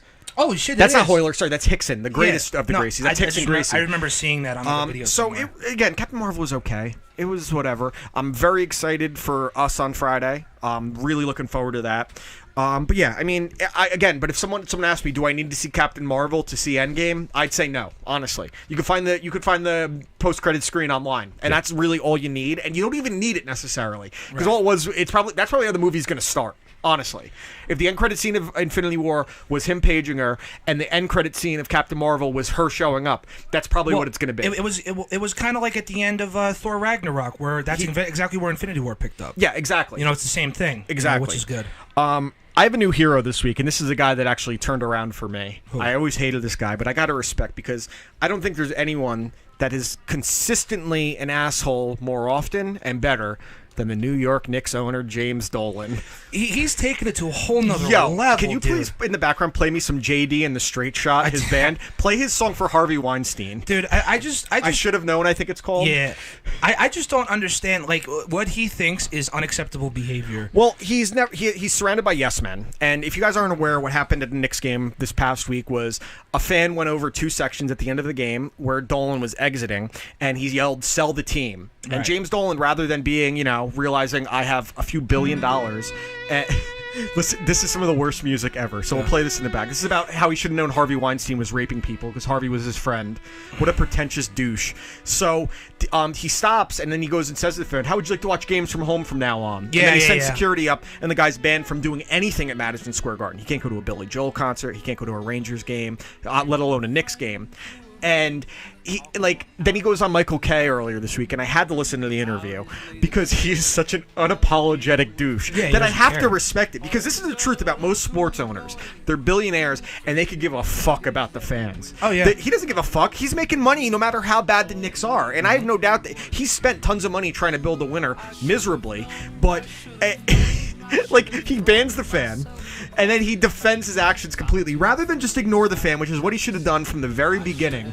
And he doubles down on it. Well, next time maybe I will ignore him. Not maybe next time. Maybe next Not time. even definitely. Well, I think wasn't it just recent too that he was opening up for some. I couldn't remember the band, but he paid money to be an opener for a pretty big band. Yeah, JD and the Straight Shot. That's right. And there's a guy in the crowd, not a lot of people, and he's holding up a sign that says "Sell the team."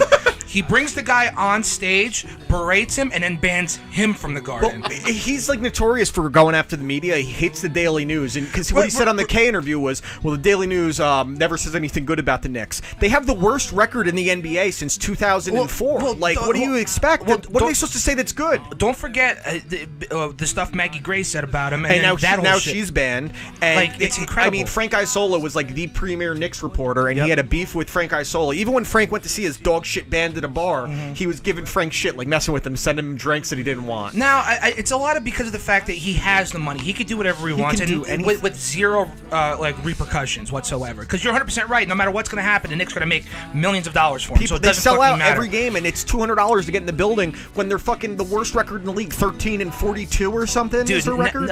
Now, just picture when Zion shows up. That's gonna. They're not going to get Zion. They're going to get Zion. No, dude, the Knicks don't get the first overall pick. It has nothing to do with record. It's a lottery. No, but they have a 14% chance. I'm saying it's a pretty big chance. Dude, but in the draft lottery, the think about a lottery. The Knicks should have had the first overall pick 8 different times in the last few years, and they never got it. It's going to go to the Cavs because the NBA it's a rigged system. Yeah, no, I agree. It's going to go to the Cavs. They're going to get Zion. It could end up being the Lakers. They're going to get a lottery pick. Listen, I'm telling you what's going to happen. If Zion goes to New York, Zion's the biggest name in New York sports right now, next to Aaron Jones. I guarantee you the Knicks are not going to get the first overall pick. On the off chance they don't get Kevin Durant or Kyrie. I actually don't think they're going to get either. Really? I think Kyrie can't. I don't think Durant wants any part of New York, and I would want Kyrie. Kyrie is a fucking mental case, and he's always hurt. Well, I was going to say the other thing too, because Durant is having a hard time, for a while, meshing with the guys in Golden State, and they're perennial winners. And since when is Durant such a player that he could lift corpses to the finals? Right. I know he plays in the West, but he needed to go. He did a worse move than LeBron did, going to the Heat, joining the Warriors,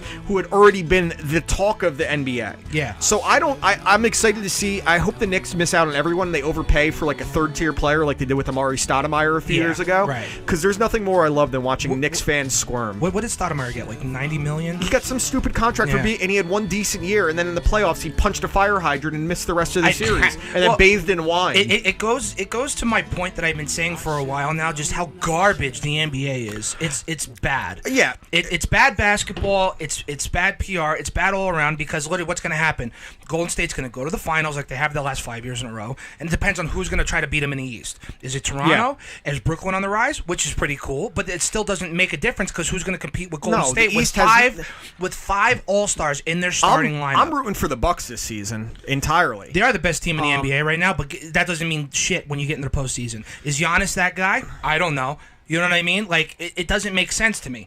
I have more faith in Kawhi Leonard and the Toronto Raptors than I do in Giannis and the Milwaukee Bucks. Well, isn't it amazing? Jason Kidd gets fired, and the Bucks are the best team in the NBA. I mean, look, I mean, like, I can't watch James Harden play. I know James Harden is bad. He's not bad. He's not bad. He's the most overrated fucking player, and Kobe Bryant said it perfectly. That style of play is not going to win championships. Homie can't play defense. He travels every time he steps back. No one plays, but he doesn't get called for it, so he doesn't travel. Yeah, but Steph Curry literally did the same thing, and they called it travel, and Steph Curry said that's bullshit.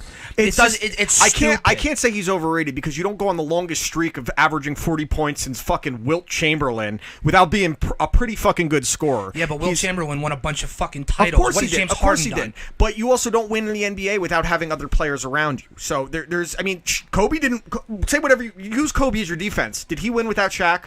Yes. What? When? Yes, he did with Pau Gasol. Oh, I was about to say, did he win without another all-star, superstar player? Was Pau Gasol compared to Shaquille O'Neal? Paul Gasol's a Hall of Fame player. Two completely He's different still players. a top 75 all-time player, Paul Gasol. I'm not debating that. Okay. I'm debating the fact that Kobe won without Shaq. Yes. But he needed Paul Gasol. He needed Metta World Peace, who was still a good player. He had Derek Fisher, who's a Hall of Famer. Metta World Peace. Ron Artest.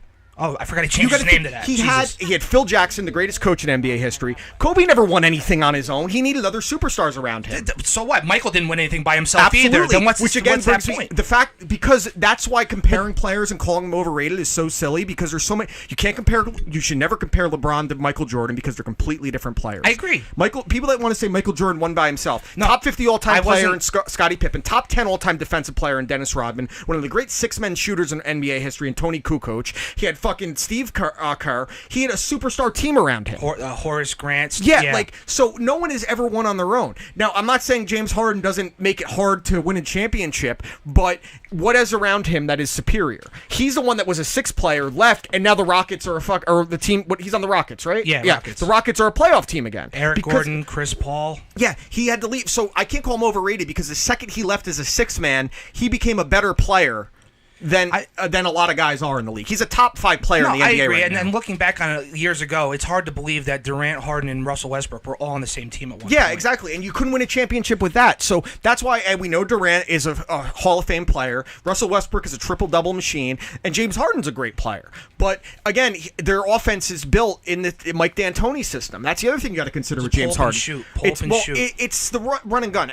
Every NBA team has completely stolen the style that Mike D'Antoni introduced years ago. Mm-hmm. And that Phoenix Suns team with Amari Stoudemire running the floor and Steve Nash. That entire offensive system was developed by Mike D'Antoni. Yep. So I have a hard time. I don't like watching Harden, but knowing what he's done and what he can do, I can't call him overrated either. Because by the same notion, so is Russell Westbrook. Yeah, he puts up triple doubles, but half the time the Thunder is backing up to let him get the rebounds. They're literally moving so he can get a triple double. I mean, I'll be honest too. Like Russell Westbrook has probably one of the best teammates in the world in Steven Adams. Absolutely. That fucking guy rules. Yeah. But what I'm saying is that the NBA is, again, listen, games change. We see it with the NFL. We're seeing it in Major League Baseball starting this year. Completely different type of league. It happens. You know what I mean? And again, it's the same thing. Like I like the flippy shit. Kevin doesn't. Yeah. You know what I mean? But it's not basketball. It's literally just a 3-point contest. Well, yeah, because the game NBA used to be built from the inside out, and now it's from the outside in because of the 3-point shot. And the guys are better shooters than there's ever been in the NBA.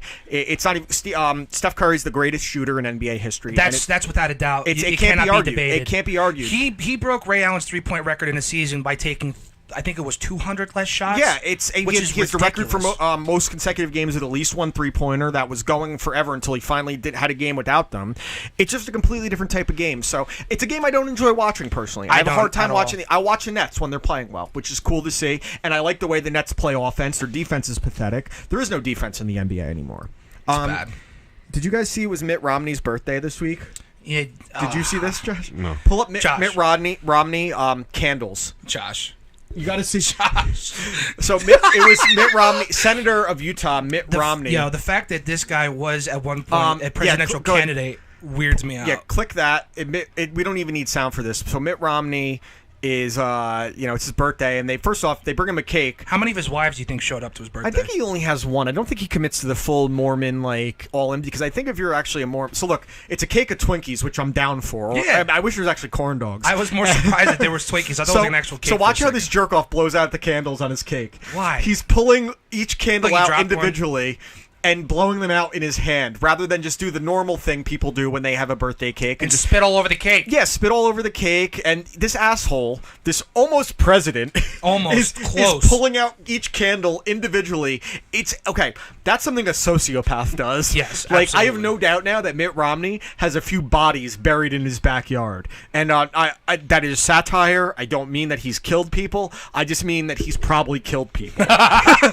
Like, that is some creepy shit. This is the most bizarre technique for blowing out birthday candles that I've ever witnessed. Mitt Romney is a deeply weird dude. From Bradford Pearson.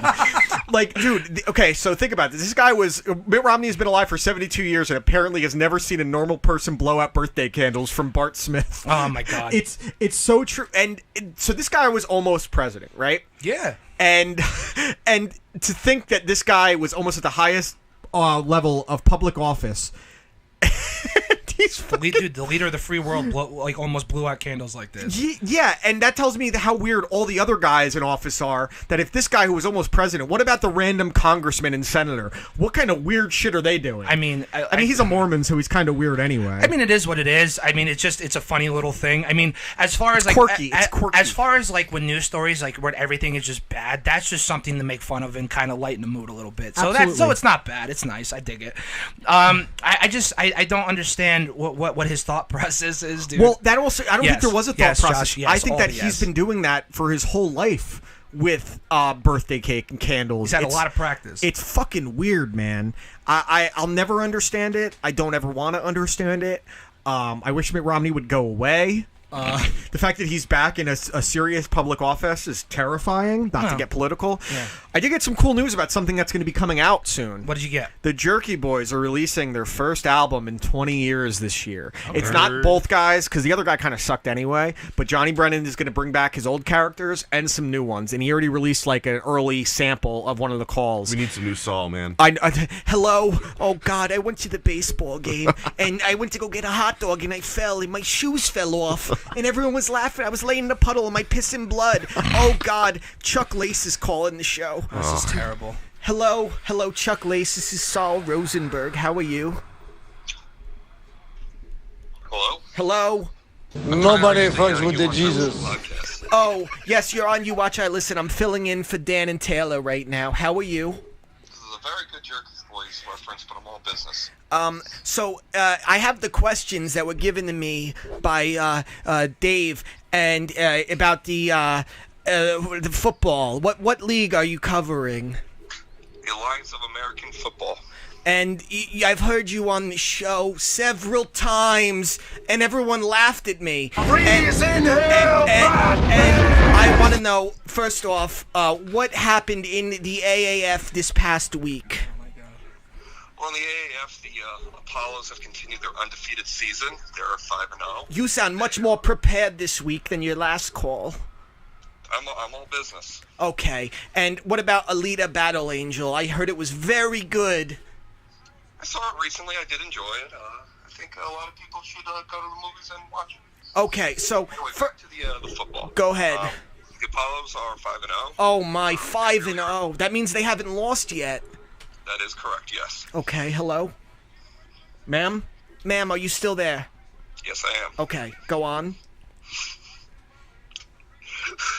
These concepts isn't working. Are you okay, ma'am? Yes. Okay, I'm sorry.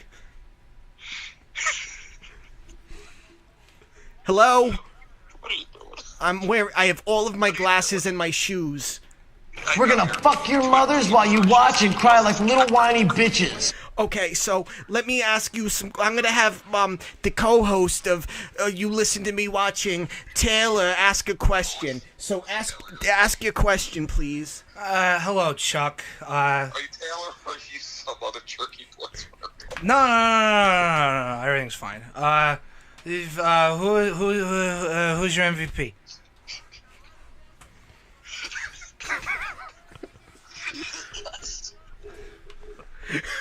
Oh God, he hung up. For all the humanity. So I'm going to break character now. Chuck Lace. actually said to me he was going to research and ask serious. He sent me the questions in advance. And I said, just ask me these questions, so fuck him. He wanted to talk about Alita Battle Angel a couple weeks ago. That's just... I just stayed in the stall the whole time. Yeah. Dude, I am super excited. He broke up my Jerky Boys conversation. Asshole. Josh and I used to hang out when we were like in middle school, elementary school, and for like 6-7 hours, we would just prank phone call places. And I'm great. Josh can tell you, I can keep a straight face throughout an entire prank phone call, no matter how funny it is. One of my favorite when ones. you posed as me, you asshole. Oh yeah, that's right. Actually, no, it wasn't you. It was Ken. That was Ken. I said I was Dan Colucci, and dropped some very terrible words. And so one time we were hanging out, and I called up a woman who was a marriage counselor, and I did like almost the Frank Rizzo character. Hey, how you doing there, Chief? Listen, I was keeping my wife locked up. We got into an argument, and she escaped. And I want to know what I got to do to keep that bitch in the hole. Oh the psychiatrist's like, you kept your wife confined? Like, all angry about it. I haven't done a prank phone call in probably 10 years, honestly. Yeah, it's been a while. But the Jerky Boys coming back. I grew up listening to the Jerky Boys. I would hang out with my older brothers as they called up pizza places, and this Italian guy, make the best of pizza in town while you have food poisoning. So this goes into what you said before about how, like, I have never seen Rambo. I've honestly never listened to the Jerky Boys because I didn't have an older brother. Like, my parents We're gonna make them eat our shit, then shit out our shit, and then eat their shit that's made up of our shit that we made them eat. Yeah. But I just never like. You should go back and listen to some of them because some of the characters from Saul Rosenberg, my favorite, who was a character on Family Guy on top of it. He was the Mort the Jew that owned the pharmacy. I was going to say that sounded very familiar. That's the same guy that did the Jerky Boys, Johnny Brennan. Cool. Frank Rizzo is like the Italian mobster and calls everyone chief and boss. He's like, you need a truck driver? I got you. I pop wheelies. I'm silly. They call me Rubberneck. And it's going to be cool to see him go back to some of that. One of my favorite characters was the gay character that called in, I'm a hairdresser. I'm crazy. Oh, Ronaldo. Hello. Ronaldo. So it'll be really cool. You should go back and listen to some old Jerky Boys. Look up, like, the famous one that people confuse with the Jerky Boys, and it's a funny prank phone call, is the, why you kick my dog? That is not the Jerky Boys. Yeah, no, that's just some guy. But that's going to be really cool. I'm excited to see what he does with that. I had some other stuff here. Did you? The next James Bond movie. I'm actually watching I'm watching Goldfinger right now. In the next James Bond movie, he's going to drive an Aston Martin, as per usual, but it's going to be one of Aston Martin's electric cars. Okay, I don't see a problem. Well, because James Bond has to be progressive, and he has to protect the environment. Imagine James Bond, like, all of a sudden... So, James, you're telling me James Bond, the womanizer, in the age of the Me Too movement and women's empowerment, is concerned about fucking greenhouse gas emissions? Well, you have to understand, Moneypenny. the carbon in the air is going up, and it's burning a hole in the ozone layer. And my name is Bond, James Green Bond. So it's fucking. I mean, listen, honestly, that should be secondary. If they all of a sudden they're like, James, what's your car? Well, you see, the rising greenhouse gases are causing a hole in the environment. And that's what he's going to fight. He's going to fight against carbon. Mr. Trump is bringing back the coal mines. We must stop him. They've already done like a news media mogul, water. Like, the next thing they got to do is about global warming. Dude, I'm telling you, you're going to see him, like, the villain's going to be the CEO of, like, a fracking company. He's going after people that aren't recycling. It's like, your bottles and cans and paper must be separated. He just starts kicking down doors and he starts beating the shit out of people that don't fucking take a scissor to a six-pack. How will James Bond now reference the Me Too movement if he's going progressive? Is he going to... oh, my God. He goes from James Bond to Jamie Bond. He transitions in the movie. Like, Mr. Bond, did you assume I'm a mister? Yeah, exactly, yeah. Like, where else could they go with? There's a lot of things they could do. He could be gay. I mean, they talked about doing a gay James Bond, which would be weird, and a female James Bond. Now they're talking about doing an American James Bond. They want to make... Why? Well, he's called fucking Ethan Hunt. Yeah, that's what I said. He's Ethan Hunt. IMF. It's fucking the Impossible Missions Force. Like, we have our own James Bond. It's Ethan Hunt, and those movies are great. There's not a bad mission. The worst Mission Impossible movie is significantly better than the worst James Bond movie. Yeah. The only thing worse than a reboot to me is taking an idea that exists and just tweaking it. Yeah. Right? Why does it have to we be already American? have James Bond. Why don't we have James Bond, but he's American, but also in the same universe, the British James Bond exists. And why not? Let's throw a female James Bond in there too. I want to get really fucking weird with it. Give me a Libyan James Bond that is literally just going to send children to blow buildings up. That's what I want. Isn't James Bond like the whole 007 James Bond just like a moniker? In theory, like even in the universe, like it's just he's the best agent they got, and he just calls himself James Bond. That's what they're trying to say. If they did a female Bond or an American Bond, is that 007 is just a moniker. But James Bond, it's just always been retelling James Bond stories in different ways. Casino Royale went back to the beginning, and the beginning of James Bond, so it was a fresh reboot and did it in a way that never did. And they gave actual depth to James Bond. If you watch some of those old Bond movies, they are downright rapey. Some of I was watching Goldfinger in the opening scene. He's at a pool, and some girl that he's talking to gets up and he just gives her a good old smack on the ass. And that's not even the worst one. Some of them are downright rapey. And I mean, listen, different times. I'm not offended by it. That's how I think movies were made back then. There weren't female leads generally, and if they were, it was like in Psycho and Rosemary's Baby. Right. But who's the worst Bond? Tim Dalton was. No, Tim Dalton's good, dude. He was Roger good, Moore, but he had some bad movies. They had some boring Bond movies with Dalton. Who was the one that did one movie? He was the worst one. He had one James Bond movie. I know who you're talking about too. I can't think of his something name. with a B. His last name. I don't know. But I was gonna say Roger Moore, but that's very no. very It can't wrong. be Roger Moore. No, that's very wrong. I mean, Connery. Honestly, I might like Daniel Craig the most, to be honest. I like Daniel Craig the most, but my favorite Bond movie is the Timothy Dalton movie. Yeah, that's fair. And Tim Dalton was a good Bond, but he had bad movies. I think that's more fair to say. He had, I would say, he had the most boring Bond movies that he was in. Connery got lazy at the end. Yeah. He was just coming back for paydays, but he's Connery. I mean, I think Pierce could have been an amazing Bond because he had the look, the attitude. But outside of GoldenEye, his movies were just so poorly written and directed. And they got worse. And Denise Richards, one of the worst Bond girls. Halle Berry. Both the two worst Bond girls were Halle Berry and Denise Richards. Not even close. It's crazy the quality of GoldenEye. Then you go to Die. Was it Tomorrow Never Dies? Or then it's Tomorrow Never Dies. The World Is Not Enough. Then Die Another Day. Yeah. Okay. What, Barry Nelson? Yeah, he was. Was he a Bond? I forgot which one he is. Yeah, it says like Daniel Craig, Sean Connery, Pierce Brosnan, Roger Moore, Timothy Dalton, George Lazenby. Well, for me, Connery will always be the quintessential Bond because Bond, as we know him at our age, is the guy that has all the crazy gadgets and tech. And really, it was Goldfinger that those first started getting introduced. The car that had the thing shooting out, and that's what James Bond became, parodied for and everything. But then when Casino Royale came out, that to me brought Bond back to where I wanted him because as good as GoldenEye was, like Josh said, the sequels were equally as terrible. And then Casino Royale was great. Quantum of Solace was okay. Skyfall was unbelievable. And Spectre was just okay. Spectre was hokey at the end, and it kind of ruined it for me. Well, the Skyfall, it's just what the hell's his name? Javier Bardem is just so he's a great villain, amazing, and it was beautifully directed. Sam Mendes directed that, who directed American Beauty, fantastic movie. So it'll be interesting to see what they do with this. Like if they went with progressive James Bond, that would be so. If they really wanted to get me though, they should go back to like really sleazeball Bond. Make him like downright rapey again. Yeah, you want to piss people off. You want to piss people off. That's how you do it. Dino Bravo is on screen at WrestleMania 6, a dead wrestler who was killed in a mob hit. Really? Yeah, he got gunned down in a hotel in a mob hit because he was tied up in organized crime. Speaking of organized crime, the boss of the Gambino crime family in New York got whacked this week. The first time a boss has been whacked of the five families since 1984. Jesus. And they don't know who did it. They said that this guy was like known for keeping a low profile. He wasn't seen in public too often, the boss, and got whacked. People think that the mob doesn't operate anymore because they're more low key. It was John Gotti that blew up, becoming like he's the one that tried to make it a superstar thing. Yeah, well, the thing is too, because if there was interesting documentaries on John Gotti where everyone says like he took care of the neighborhood. Oh yeah, he got rid of people that didn't. Most of the old school mob, but he drew the wrath of a lot of the old school mobsters because he wanted to be famous. Yeah, he was absolutely. the first celebrity mobster, really.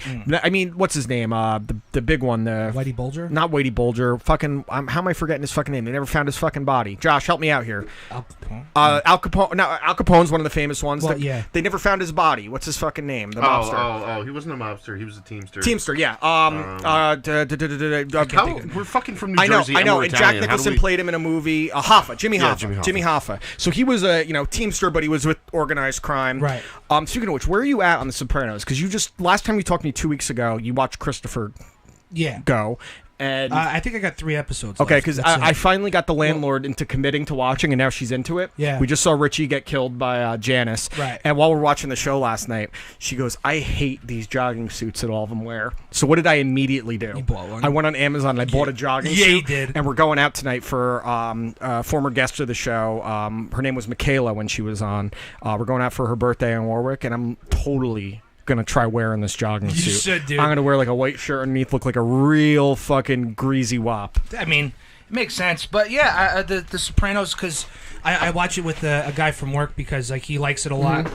And, you know, he's been sick, so I stay after work and watch the show, but I haven't watched in, like, easy 2.5 weeks. Yeah, you need to, come on, finish up. Yeah, finish no, up. I only got Because I 3. can't get Bobby Bacala on until you're done. Yeah, no, I only got, really? Yeah. Okay, cool, I'll take care of that. Yeah, take care of it. You got 3 episodes. But it's a great show. I feel dumb for never watching it before. But It's one that, like I said, the more I've watched it, the more things I pick up on, little things, and how good Gandolfini is. Again, you can never go wrong. It was the weirdest thing listening, because he had that whole dream, when he was in the coma, he had the dream sequences. Yeah. And it was the weirdest thing hearing him talk in his, like, his regular voice, because it's like, that's not him. So you saw Conor McGregor got arrested this week? Yeah, and I think it's a fucking nothing burger. So- some fan was probably following him around, asking for pictures and video when Conor was all drunk and probably coked up in the club, and Conor kept saying no, and the guy kept doing it. So Michael Bisping had a great take on this, and basically what he said was, you know, people really fucking push you. Yeah. And there are half the time when like you just want to do it, but you know, better, cooler heads prevail, and you just walk away. Also, I heard that the guy who got his phone smashed, who said that he didn't know Conor was in live, he didn't know anything about it. His Snapchat story, his Instagram live story, all tell a different tale. Yeah. He was taking pictures of him the whole night. He was in his fucking Harassing face, harassing the shit out of him. And I think he got off light with getting his fucking phone smashed. Well, and the only reason Conor got arrested, because it's in the state of Florida, they legally have to make an arrest for any damage done that's over value in $900. At a minimum, the minimum here is that Conor executed very poor judgment. He shouldn't have smashed a guy's phone just because of who he is, Right. and anything he does is magnified. But he's a polarizing figure. Yeah, It's gonna exactly. draw attention no matter where you go. Exactly. I mean, there's a million stories of celebrities getting mad at fans for harassing them nonstop. Well, I mean, it's a very Thin line. It's a thin line you could cross. It's also not a new narrative of paparazzi Absolutely. invading personal Everyone's space. a paparazzi Dude, since paparazzi, TMZ. paparazzi killed Princess Diana. Yeah. You know what I mean? Like it's disgusting Well, what they do to these people. with smartphones, everyone's a member of the paparazzi, because if he gets a video where he just goes up to Conor and says, "Oh, what do you think about this fight?" and he gives him an answer, he can then sell that to TMZ for a few $1,000. TMZ buys it. This lot of money. This guy leaked it out to TMZ, and he got paid for it. A lot of and money. all Conor's going to do in court is say, "Here's $10,000." He's just going to settle out of court, take this shit, get the fuck away It's from me. People that want to act like there's as many people that listen. Again, Conor executed terrible judgment, and he's got to be smarter than that with all the shit he's done that's outside of the octagon. But anyone that wants to act like he's some kind of fucking deviant because he broke a fan's phone, stop it. Please stop. Listen, Conor doesn't deserve the benefit of the doubt, I will say. He's put himself in a position, but this is a bigger story than Tony Ferguson's wife filing a restraining order on him for domestic violence. Which I didn't even know about. Yeah. You literally just said it. So people are more mad about Conor breaking some asshole fan's phone than Tony Ferguson, and they're saying, well, we got to let it proceed. But they're mad at Greg Hardy getting signed to the UFC, who was arrested for the same thing, but they like Tony, so it's okay. The double standards we play with things. I'm as guilty of it with people I like. You're as guilty of it with people you like. And why can't we just acknowledge that we set standards for the people we like versus the people we don't like? Well, okay, perfect example. So what came down a couple days ago? Outside of the Odell Beckham Not your trade, weight. Kareem Hunt got handed an 8-game suspension. Yes. Right? Now, what he did was absolutely vile. There is no way in any parallel universe that is acceptable behavior. No, not at all. Not when you. But it's not acceptable for a normal person, let alone someone in the public eye. But because he's Kareem Hunt, and he's an amazing football player, they gave him 8 games. Well, no, 8 games is actually more than he would normally get. No, I'm agreeing with that. What I'm saying is that, you know, other people have lost jobs. Granted, Ray Rice was at the end of his career. Yeah. But Well, Kareem Hunt value- is technically only his 3rd year in the league. You know what I mean? So Correct. There's not as much tread on the tires. The reason he got 8 games is not just because of the video. It's because he lied to the investigators about what happened. So Right. there's aggravating circumstances, just like with what's coming out with Tyreek Hill now. There are aggravating circumstances because he had a domestic violence arrest in college for choking his then pregnant girlfriend. And now we're talking about a 3-year-old child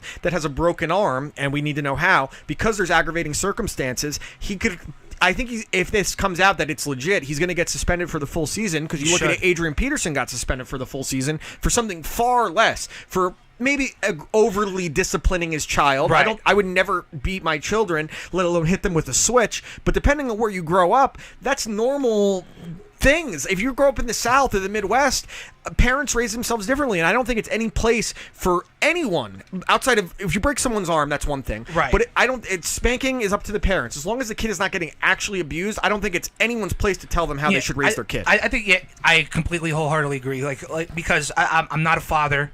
I'm not none Thank of these God. things. Who the fuck am I to tell someone how to raise their child when I don't have a child of my own? Exactly. So I have no place to stand in my But and my if opinion Tyreek holds no Hill weight. broke his son's arm, That is different, because that's not discipline. That's abuse. It's one thing if they were wrestling around, like playing around, and it accidentally happened. But the fact that he once choked his then pregnant girlfriend when he was in college, Tyreek Hill's going to get suspended for the year. And he doesn't have the ability to say, all right, well, we got to see what's happening. How stupid are these guys? There's a track record of this happening. What honestly blows my mind, and I'm actually glad we're here. What blows my mind is people that they come from underprivileged families. They work their ass off to get where they are. Now they're multi-millionaires. Yeah. Granted, football players sit at the kids' table when it comes to getting paid. But when all the spotlight is on you, when all the pressure and you have all this stuff attached to you, how do these people not think clearly? Now, I understand fame and fortune gets to people's head, but how does it get to this point? It not even just gets to their head. They believe that fame and fortune protects them, and the truth is it has. I mean, we've seen it with all the stuff in Hollywood of these guys getting protected for rape and sexual assault, because there is a level of swing there. We're in a capitalistic country where money buys happiness. You're guaranteed the pursuit of happiness, but we are conditioned to believe that money buys happiness and money buys protection. It's just how it's always been. It's probably how it always will be. Mm-hmm. But one other thing I wanted to talk about, there was I'm upset that Crashing got canceled after 3 seasons. I saw which sucks. I saw that. But I will say, for a show that didn't know it was going to have its final season, the finale was so perfect. Yeah. If it was its last episode. But Apatow and Pete Holmes are talking about doing a feature-length movie that would tie off the story. Makes sense. Which I think would be really cool. I still highly suggest, if you haven't watched Crashing, you need to. Yeah, I just been watching a lot of different shows. If you stand up, no, you're watching the same shows you've seen 20 times. That's not true. I'm watching Ozark too. I gotta finish it. That's only 2 seasons. That should take you a minute. I don't have that much free time. But instead of watching The League for the 40th time. Well, yeah, it's great. No defense there. It's great. And every time. There was one other thing. I saw a product I need. Oh, did you? It's a GoPro for your dick. It goes around your dick. Yeah, Think about the horrors you could see, especially with you when you're fucking a guy in the ass. What you would see, or you're getting fucked in the ass. I don't know why I sit here and take this bullshit. Just like you take it in the shit. Dude, God damn it! I don't do none of those fucking things. You're the worst. Anymore. Ever. All you motherfuckers are gonna pay. I've never once done any of that. But you did in college. Wait, before you graduated college. I went to community college, and even then it wouldn't fucking work. No. That's how you passed the professor. No, not even remotely true. Pounding your big old shit cutter. Oh my God, you're seriously. Is this considered homophobic? Yes. Why? I didn't say I hate you for it. I just said it's just like, No, because it just happens to tie because you hate me anyway. Josh does wiener sex with his wife. You do butt stuff with random guys. Sure. You go to a brothel and you take one in the shitter. All right, cool. All right, let's do some hot takes. Who wants to go first? Raise your hand. All right, I'll go. Okay, cool. A lot of things happened in the NFL this week. We saw Antonio Brown get traded to the Raiders last week. We saw Cameron Wake from my Dolphins leave and go to the Titans, and Ryan Tannehill get traded. Nothing but love for Cam Wake. Respected Ryan Tannehill. But I want to talk about the clusterfuck that is the New York Football Giants. Yep. Okay, so last year, I was convinced that going into before last season that the Giants would consider trading Odell Beckham, depending on the offer. What did they do instead on January 2nd of 2018? They signed him to a massive extension, making one of the highest paid players in the league. What did they do this week but trade Odell Beckham Jr. to the Cleveland Browns for first, third, and fourth round picks or fifth round picks? A first round, a third round, and then Jabril Peppers. So it actually ended up being a package deal because what they did instead of two different trades is that Odell Beckham and Olivier Vernon went to the Browns for Kevin Zeitler and the picks that came over. The Giants now have what is the second most dead money against the cap in NFL history. So I think like $25-30 million. Correct. Almost? And I said last year, and Ralph and I had a big fight about it on the show. I said they drafted Saquon Barkley, who we know is fantastic, but I said he doesn't make them a better team. Like, they need a quarterback, they need an offensive line, they need a pass rusher. I said that moving Olivier Vernon to a 3-4 linebacker is a mistake because he's always played defensive end. Right. And I was told I'm wrong. I'm like, the Giants are close. I'm like, the Giants should have rebuilt last year. No, he's always been a 3-tech. He's always been down, fingers in the ground, and rush the passer every time. Exactly, and they try to make it sound like it's just easy to go to a 3-4 linebacker. It's not, especially if you're going on the strong side, the weak side. Listen, not everyone's DeMarcus Ware. Exactly. Not everyone's Von Miller. Exactly. You know what I mean? Elvis Dumervil, same kind of thing. Yeah. So I told all the Giants fans, like, they are not ready to compete. They're not at all, and it's not. Part of it is Eli. Let's be fair here. The reason they traded Odell Beckham and didn't re-sign Landon Collins and they got rid of Olivier Vernon is because of the money tied up to Eli Manning. Okay? It's very much true. But the fact that they thought these last 2 years they were ready to compete, and I said when they started all this signing, when they signed Olivier Vernon, I told everyone, he is not this dynamic pass rusher. He's a good run defender and a solid pass rusher. He's not a superstar. What, he gave him one season of double-digit sacks? Yeah, I was going to say, he was never that guy. He was never a superstar. He never was in Miami. I saw every snap of his career before he signed with the Giants. I don't know how he had, maybe because the market that year was shitty or something. Of course, pass rushers always get paid a premium and in free agency. That's what happens. You know what I mean? And so now the Giants are in this position where I'm like, okay, they got rid of Beckham. They didn't re-sign Collins. They got rid of Vernon. They got a decent offensive lineman to put on there and Kevin Zeitler. And then they go and sign fucking Golden Tate this week. They're going to be the most expensive 4-win team in NFL history. Yeah. And the thing with signing Golden Tate is Golden Tate's not Odell Beckham, but he's a damn good receiver. Very good. They're going to luck in to too many wins, and if they don't draft a quarterback this year, they're going to miss the one the year after. That's why I'm happy the Dolphins are just going to fucking unless they get Josh Rosen, they're resigned to the fact that they're going to be terrible this year to get Tua next year. I have a problem with teams tanking on purpose. In the NBA, it's one thing, but in the NFL, especially because they're wasting Saquon Barkley. They're wasting at least minimum this year 1 year of his prime, but realistically 2 to 3 years of his prime. Because I've also seen a lot of Giants fans of saying that, we're gonna tank for Tua or all this shit like that. I've heard people say they want to wait till fucking Trevor Lawrence declares for the draft. 2 years from now. That's 2 years from now. You're wasting 2 years of Saquon Barkley. I can't wrap my head around the fact that fans want to tank for a better player. If your team is already want to tank. If your team is shitty and you compete and you win 4 games, but you did the best you fucking can, that's one thing. So I don't want to tank. I don't want the Dolphins to tank. But what I don't want them doing is spending money on players in hopes of being slightly better. Smart. Listen, you want to know? I think I'm 100% right on this. Since 2008, after their 1-5 season or 1-15 season, when they went 11-5 and won the division, they've gone 7-9, 7-9, 6-10, 7-9, 9-7, 5-11, 10-6, 6-10, and then this past year 7-9. So two winning seasons. Exactly, and 3 9-7 counts. So no, that's what I said. Yeah, but every year they're one of the biggest spenders in free agency, from Mike Wallace to Brandon Gibson to Ndamukong Suh to Brandon Albert. Yeah. They were always spending Kenny Stills. To I don't fault the Dolphins. They're trying. They miss a lot. No, you know what I mean? Well, because you don't win by signing free agents. You win via the draft. The Giants, for example, they have 1 draft pick remaining on their team from the 2010 to 2016 drafts. That's bad. That's not a way to win. That's really bad. I don't believe Dave Gettleman has a fucking clue what he's doing. Nope. I think he's throwing shit at the wall and seeing what sticks.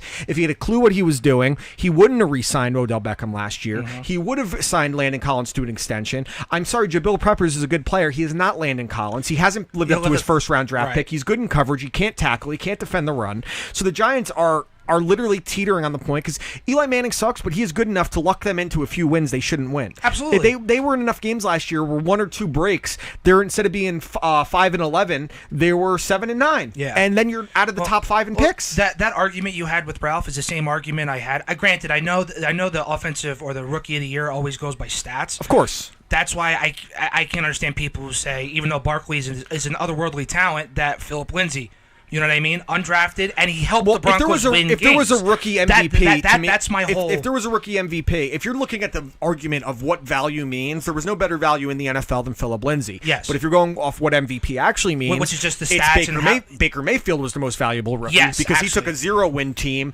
to 7 wins. Yeah, no, I completely agree. It's pretty crazy, but I think the Giants are truly going to be one of the 3 worst teams in the NFL, right next to my Miami Dolphins. But Denver's not going to be great. Teddy Bridgewater wanted guaranteed money and guaranteed the starting job, and they said no. I'm happy about that. They didn't blink. I like Teddy Bridgewater a lot, but the mistake they've made every quarterback since Marino is that they fucked up. They gave money to the wrong guys. They decided, let's sign a concussion-prone Trent Green in 2007. And what happened in the first game of the season to Trent Green? But got a season-ending concussion, or how career-ending about concussion. Dante Culpepper? See, that one I'm a little weird on because at the time, you're talking about a quarterback coming off a significant shoulder injury to his throwing shoulder versus a guy with a knee injury who wasn't necessarily a scrambler.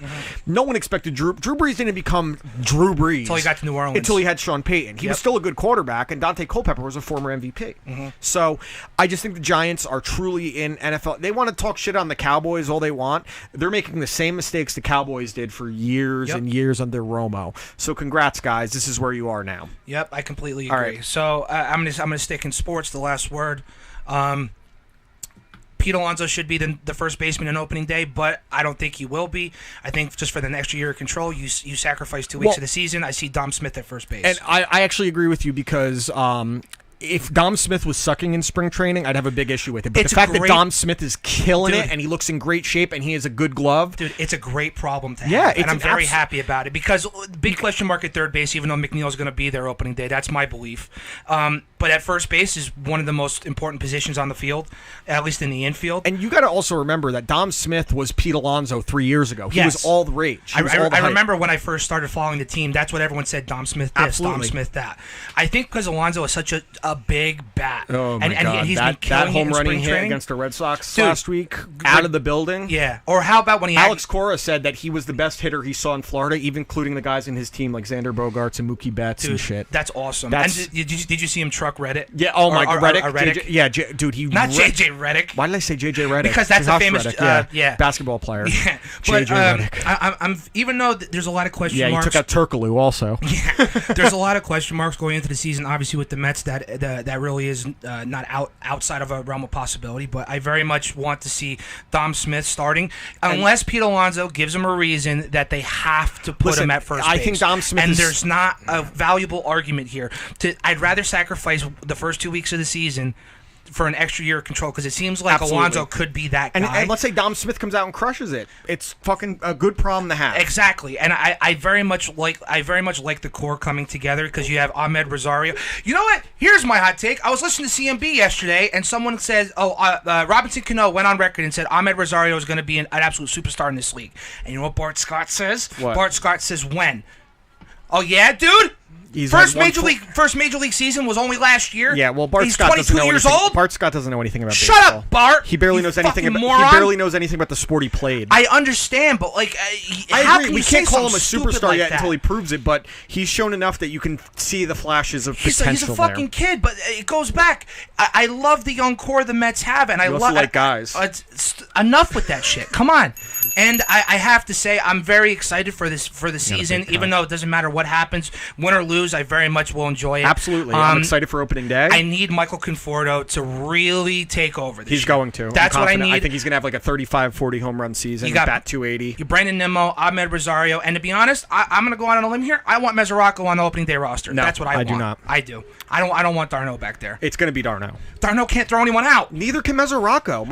I'd rather have Mesoraco back there as defensively is better. No, he's not better defensively. He had the lowest percentage of called strikes on pitches that could have been. Darno is one of the best at framing pitches in MLB, period. Not everyone's Yadier Molina, let's be real. No, not everyone is, but Mesoraco is a piss-poor defensive catcher. He always has been. He's more power than Darno, but I think Darno not being the starter is actually going to help his bat out quite a bit. I just like Mesoraco behind the plate with DeGrom on the mound. That's what I like. That's just me. He's okay. I mean, the defense is kind of neutral between them. It's not a huge difference, but he can't call a game. He's terrible at calling games, and I'm still learning the nuances of the game, and that's probably one position he doesn't call a very good game. Framing pitches when your team is built around pitching is so unbelievably important. Yeah. And Mesoraco, literally framing pitches is a matter of inches, centimeters even, where it's down here and you catch it and it looks up and the umpire calls a strike. Right. And which again, why we should never have robot umpires. Yeah. Josh, give me your last word. So I'm going to stick in sports as well. Let us gingerly touch our teeth. And I want to say, New York Yankees fans, buckle up, because we're going to home run ourselves straight to the wild card game again. Yeah, who's your ace? I'm going to talk about Luis Severino, who was out until May. I want to talk about Masahiro Tanaka, who did not opt out of his contract because he knows that he's not worth the money that we're paying him anymore. We're going to talk about CC Sabathia, who's old as fuck. And his heart is going. And we're going to talk about Jay Happ, the only... Well, you got Paxton. Paxton's all right. The only pitcher that is in the rotation right now that we know he could do something decent. He's also 100% healthy, right? For now. If Aaron Judge... Aaron Judge. If Aaron Judge and I almost said Drew Stanton and John Carlos, the quarterback. Drew Stanton has joined the Yankees. Is he the ace? He actually played baseball too, didn't he? Yeah. Fucking stupid. This is what we need. We need Russell Wilson to stay on the team. Fuck, man. The Yankees need to find a way to get Kyler Murray to play baseball. If we can't break the home run record again or match the home run record that we set last year, this team is a team that's not bound for the playoffs. I think the Yankees, what I hate is that they're going to go with the opener often until Severino's back, where the closer's going to start the game, get through the first round of the order, and then put it. I hate that shit. That just sounds like a bad idea. I hate that shit. But that's what they got to do because they don't have a 5. That's why when you were here when I was screaming at Ralph, I'm like, they shouldn't trade for Machado. They need an ace. Well, then you trade. Dallas Keuchel's not the answer. Gio Gonzalez is not the answer. They could have made James Paxton is not a number 4. His career numbers are almost identical to Sonny Gray's and Patrick Corbin's, who they almost spent too much money on. You know, they have all these prospects, and the team is loaded right now. So you're at the point you got to offload the prospects. You got to get out there. You got to see who's willing to make a trade. What finally won it for him in 2009 was getting an ace in CC Sabathia and a solid number 2 in AJ Burnett. Well, specifically because the offensive firepower that you have is well enough. Absolutely. If you unload those picks, you could sustain that same offensive output. You know what I mean? Barring significant injuries. But you need, again, you have the bats. It's like the Mets don't really have the bats. They have the pitching. The Yankees have the bats or have the pitching. You know what I'm trying to say? Yeah. It's you open up things when you have a guy that could go 7 innings and give up 2 runs or less every single time out. And the way that they're set up right now with the question marks in the rotation, they're all 5-inning pitchers. If they're giving up home runs, if they're giving up a lot of runs to the other team could pitch around. Yeah, sure. Giancarlo, the other team could pitch around. It'll be a lot different if Gary Sanchez is a bounce back here and stays healthy. That'll help them out tremendously. And then the second years of Gleyber Torres and Miguel Andujar should help out a lot. Yeah. But there are a lot of questions around the Yankees, and I think that them sitting on what they thought was it was still a 100-win team, but what was the difference between the Yankees and the Red Sox, other than non-relying on home run, was Chris Sale. Chris Sale. Yeah. I wouldn't even say Kimbrel because the Yankees bullpen was not a problem last year. No, but I'm not Red saying. Sox had an ace. I'm just saying. Kimbrel is that guy. You know what I mean? All right, let's wrap this son of a bitch up. Thank you to Kevin Knight again. IWF Wrestling in Nutley on April 13th. We will be there live. That'll be crazy. Shout out again to Brian Keene from last week. Shout out to our buddies at #ShotsForLegs, Lobo Sound. I'm playing this out. This is Austin 316 Day. This is episode 44 of You Watch, I Listen. We're recording on Friday next week. I'm going to get drunk while we're doing it. I might as well, too. I don't know. Might as well. We're going to party. We'll see you guys next week. Peace out.